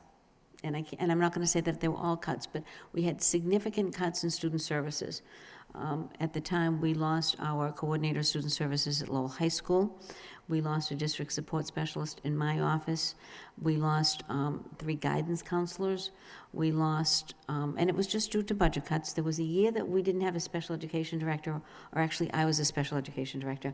We lost an early childhood district support specialist, and that was all during that time. And what happens is that the efforts that we were really focusing on for the dropout prevention sort of got moved to the side a little bit, if you would. We just couldn't keep up with all of the work. Now that we're looking, now that we were able to get a lot of that staff back again, thanks to you. You gave us back a district support specialist. You gave us back our coordinator at Lowell High School. You even gave us additional social workers at Lowell High School, which have made a significant impact on our students' lives. I'm pleased to say that our dropout rate is now down to 3.8%, and this is a real accurate number for us. So if you take out our data submission errors, you'll see that we've gone from a 7.5% down to a 3.8% drop, which I'm very pleased with. In terms of our efforts, we continue to look at, really looking at our data. The Department of Elementary and Secondary Education now has their EWIS system, which is the Early Warning Indicator System, that we've been trying to look at over the years, and now it's all combined into the DESE data program, which is great. So we can take a look at students, we can look at their retention rate, we can look at their attendance rate, we can look at the number of transitions that they've had, we can look at their grades, at their test scores, because all of those factor into a student's success in school and their engagement. And we really need to take a look at that. And those are the kids, those at-risk kids, we really need to target and look at our interventions and do the case management with, and make sure that they're in the right programs that we need them to be in. So we'll continue those efforts. We're going to expand some of our efforts and some of our collaborations with some of our community partners. We continue to have our attendance teams, which is made up of staff from my office, from the juvenile court system, from Judge Blitzman's office, and DCF. And we bring parents in and we talk about the importance of attendance. We have parents come in of students who are in the kindergarten. And while kindergarten is not mandatory, if you are having your child come to kindergarten, it's very important that your child understand, you understand as a parent, the importance of coming to school every day. So we're really trying to target kids at the elementary level and certainly at the middle school level, and look to expand our programs at the high school level to really keep our kids engaged and keep them in school. Thank you. Mr. Conway. Yeah, I think what also needs to be pointed out that the bulk of the attendance prevention, I do believe, tends to work out of the House office and their team. And if you take a look and go back to 2004, 2005, and by the way, I'm not saying that those other jobs certainly have not helped. Of course they've helped, but when you go back to 2004, 2005, we're looking at a population of 3,735, and the houses are the same.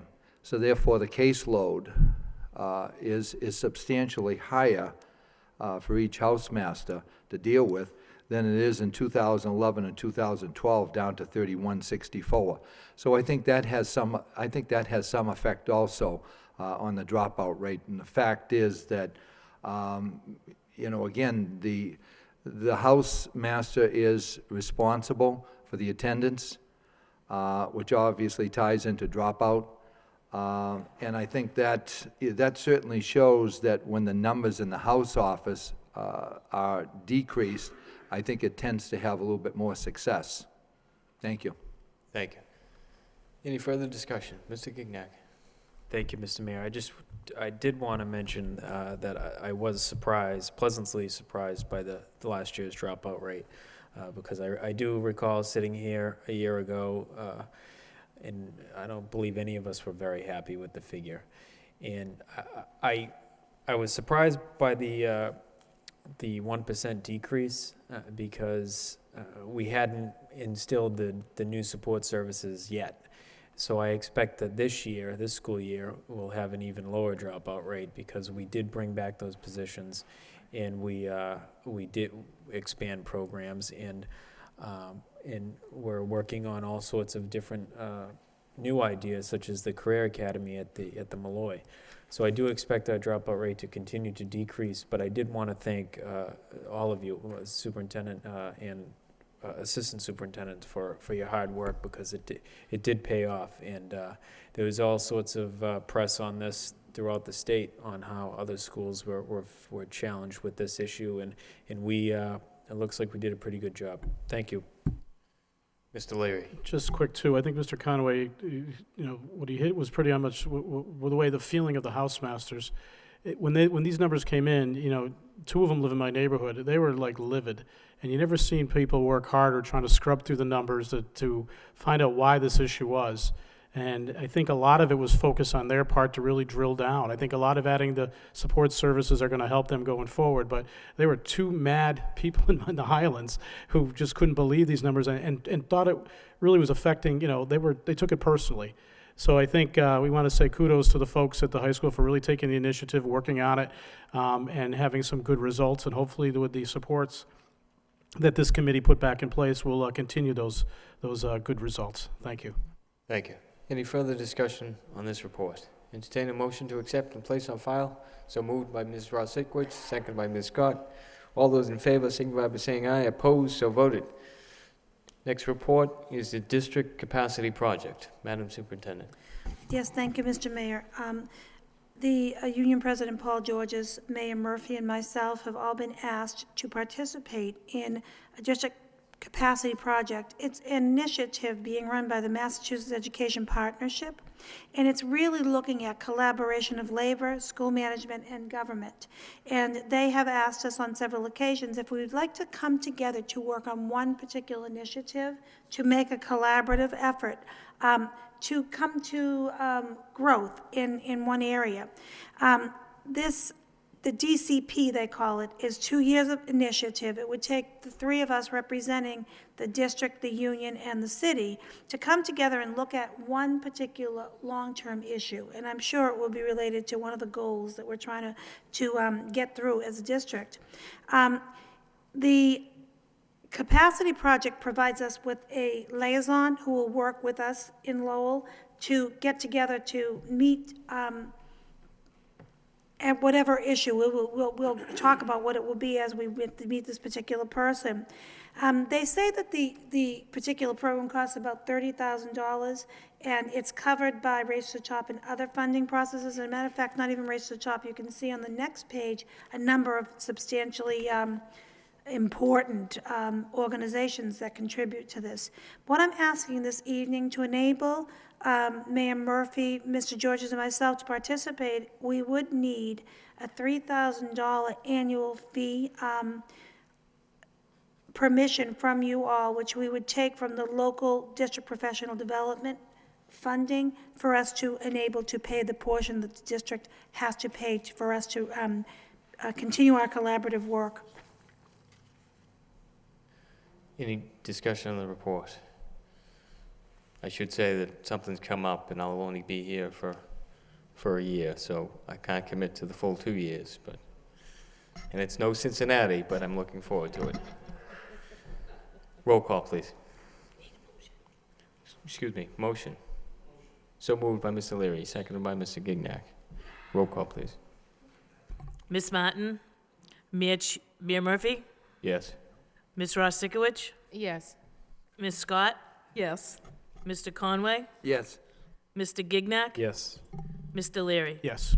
6 yeas, 1 absent, approved.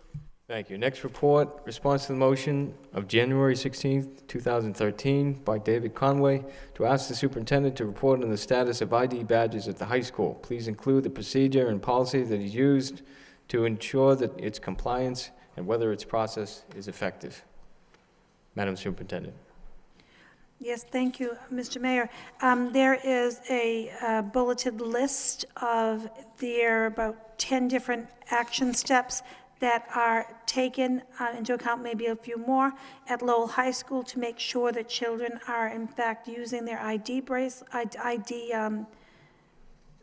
lanyards and looking. And so they, Mr. Rosmaric provided us a report stating that staff members reinforced this.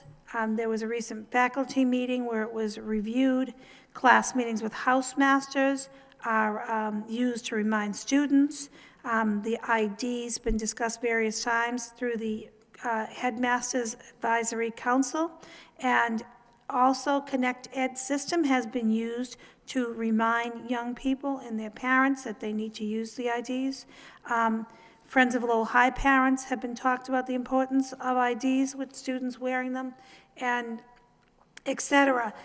The headmaster reports in this particular document that the school records indicate 216 incidents of children who've been reprimanded for not using the ID badges for more than 5 times, and they're usually given an after-school detention. There have been some episodes of positive reinforcement where kids are given a new lanyard or caught being good, some new ways to actually promote the whole wearing of IDs at Lowell High School. And as the headmaster concludes, the total compliance is very difficult. The ID badge policy is considered important by faculty and staff at Lowell High, and steps are taken to continue enforcing it constantly. So the headmaster is giving us documented ideas of what they do at the high school to meet the motion. Thank you. Any discussion? Mr. Conway. Yeah, thank you, Mr. Mayor. Through you, Mr. Mayor, to the superintendent. This here is obviously information that has come out of the student handbook, which, you know, I think we're all aware of it. Matter of fact, I think I helped write some of these policies. The problem that I have is that when I went to the high school, there were a lot of students that did not have these ID badges on.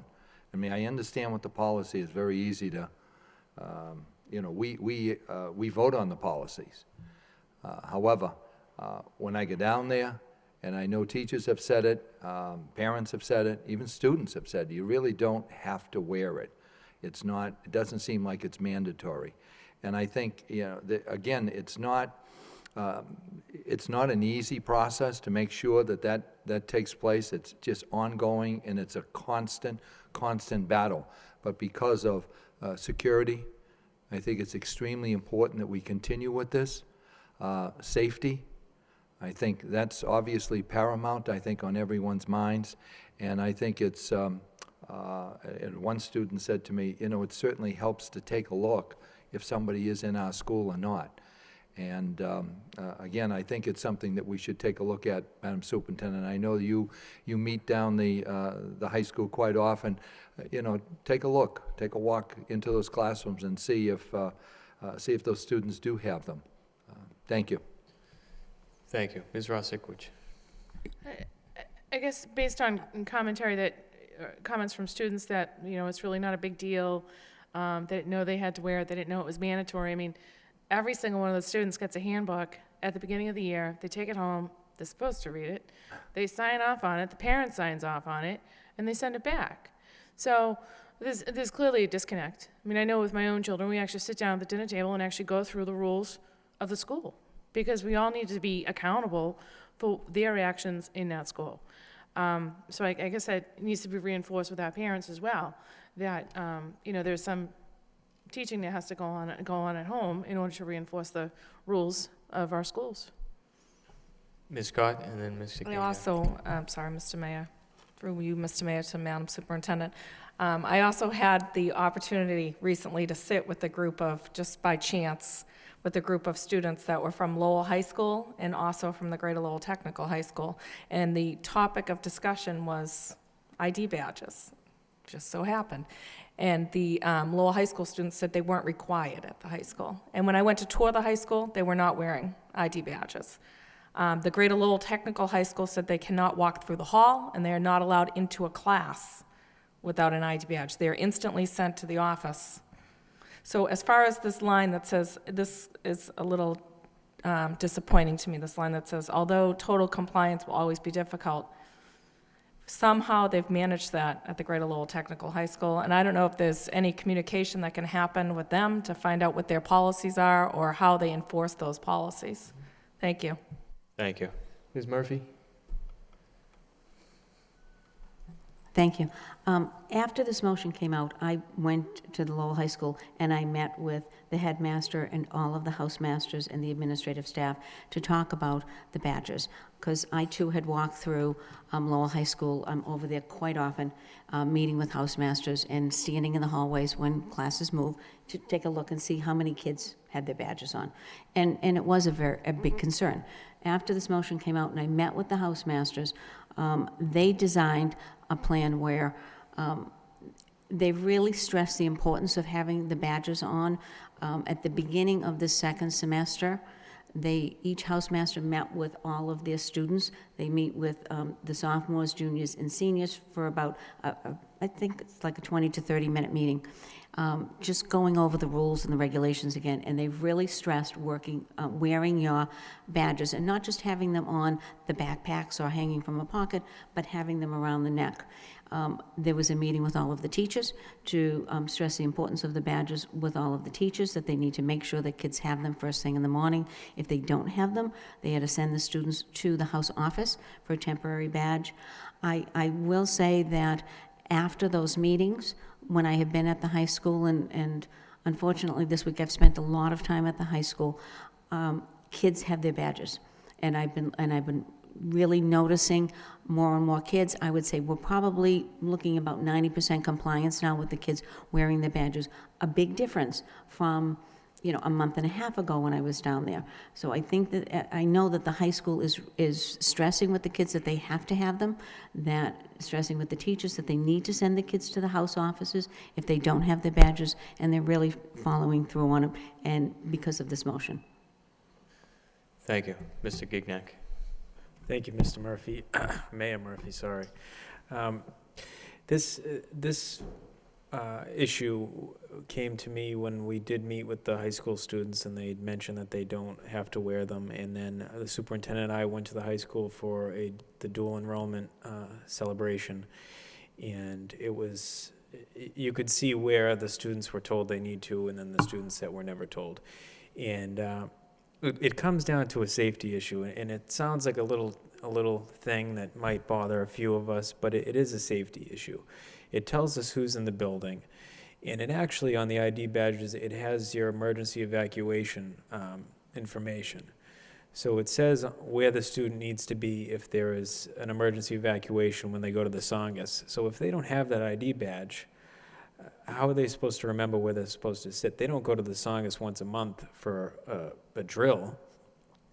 And I'll admit, when I was at the high school, I didn't really care for the ID badges, but that's because I didn't really, think about it. But it is a safety issue, and yeah, Ms. Conway probably wrote me up a few times, but it's something. I'm glad to hear that it's improving, and I'm sure it is, because I do know the staff works very hard to enforce that. But I do recall walking down the hallway without it, and I was stopped immediately. And it's funny because I went to the Rogers the other day for a meeting, and I couldn't get past the receptionist without signing in and getting an ID badge. So, and I'm a school committee member. So, well, that's all I want to say. Thank you. Mr. Conway? Yes, thank you. Just very quickly, I'm glad to hear, Ms. Murphy, that they are taking it very serious. And I think that it goes in for a while, all of a sudden you find that, they'll tighten things up, and then all of a sudden it gets a little loose and they have to tighten back again. I think it's human nature, and it's something that's why it's something that you really have to stay on top of. And because as we have explained here, it is a safety issue. But I'm glad that they are complying with that and certainly making it a little bit more effective than it was before. Thank you. Thank you. Any further discussion? Motion to accept and place on file by Mr. Conway, seconded by Mr. Gignac. All those in favor signify by saying aye. Opposed, so voted. Next, we have a report on grant awards. Madam Superintendent. Grant awards, very quickly. Lowell Public Schools has received 2 grants from the governor's money, $325,000 for the English Language Learners Enrichment Academies. That's a summer school program for English language learners. We wrote for $375,000, we received $325,000. I'd like to thank Dr. Ingrid Raponen and Dr. Palachea and Susan Carmona, who were primary writers in that. Also Karen Rochelo, and for that particular grant. We also received $40,000 through the Governor's Gateway City money for Career Academies Planning Grant. So when looking at the goals today, we can really start having a real planning committee to look at how, in fact, we're going to look at aligning our alternative education. For that, I would also like to thank Ms. Margot Ferrick and Carolyn Rochelo, who worked on those grants on our behalf, and so just to let everybody know that we received that funding. Thank you. Any discussion on this report? Entertain a motion to accept and place on file. So moved by Ms. Rosikowicz, seconded by Ms. Scott. All those in favor signify by saying aye. Opposed, so voted. Next, we have the report on the MASBO Financial Operations Review. Madam Superintendent. Yes, thank you, Mr. Mayor. This is the report that just came in after the MASBO review. We have no intention of discussing this report this evening. I would like to refer this to the Finance Subcommittee for us to look at this particular report, where Mr. Lang will provide more information, executive summary and whatnot. We just wanted to get it into your hands because it came in very recently. Motion by Mr. Leary, seconded by Mr. Conway. All those in favor signify by saying aye. Opposed, so voted. Next, we have under new business, permission to post the Lowell High School headmaster. Madam Superintendent. Yes, thank you, Mr. Mayor. You would find in your packet the new posting has been updated for the headmaster of Lowell High School position for your review and approval and permission to post. Any discussion? Mr. Gignac. Thank you, Mr. Mayor. Through you to the superintendent, have any changes been made to this since the last posting? A couple, several, Okay. to be honest with you, several. The whole way of planning, the whole safety features, there are many particular items that have been changed on this, upgraded oversight of finances, really looking at all levels of the operation. I believe the high school, needs to have somebody who knows how to really develop systems and enforce systems. So there are several changes in this particular, just to upgrade and look at the work of that very important position. It is something we've been looking at. We've looked at other samples, current ones in like districts. There was a new one in Springfield. Plus, we just looked at what it takes to be looking at data strategically, but just to be building a team, which is an exorbitant challenge. Not as challenging at a school like Lowell High Schools because the staff's phenomenal. But to get that culture building piece is really important. So those are all the pieces, and they really align with what you saw this evening and what you know about how I'm trying to lead the district to the next level. So there are many pieces, but the importance of systems, knowing how to run, the safety piece of extreme importance, all that's been strengthened, Mr. Gignac. Thank you. Any further discussion on the report? I'd entertain a motion. Motion to post by Mr. Gignac, seconded by Mr. Leary. Any discussion? Roll call, please. Ms. Martin? Mayor Murphy? Yes. Ms. Ross Sikowicz? Yes. Ms. Scott? Yes. Mr. Conway? Yes. Mr. Gignac? Yes. Mr. Leary? Yes. 6 yeas, 1 absent, approved.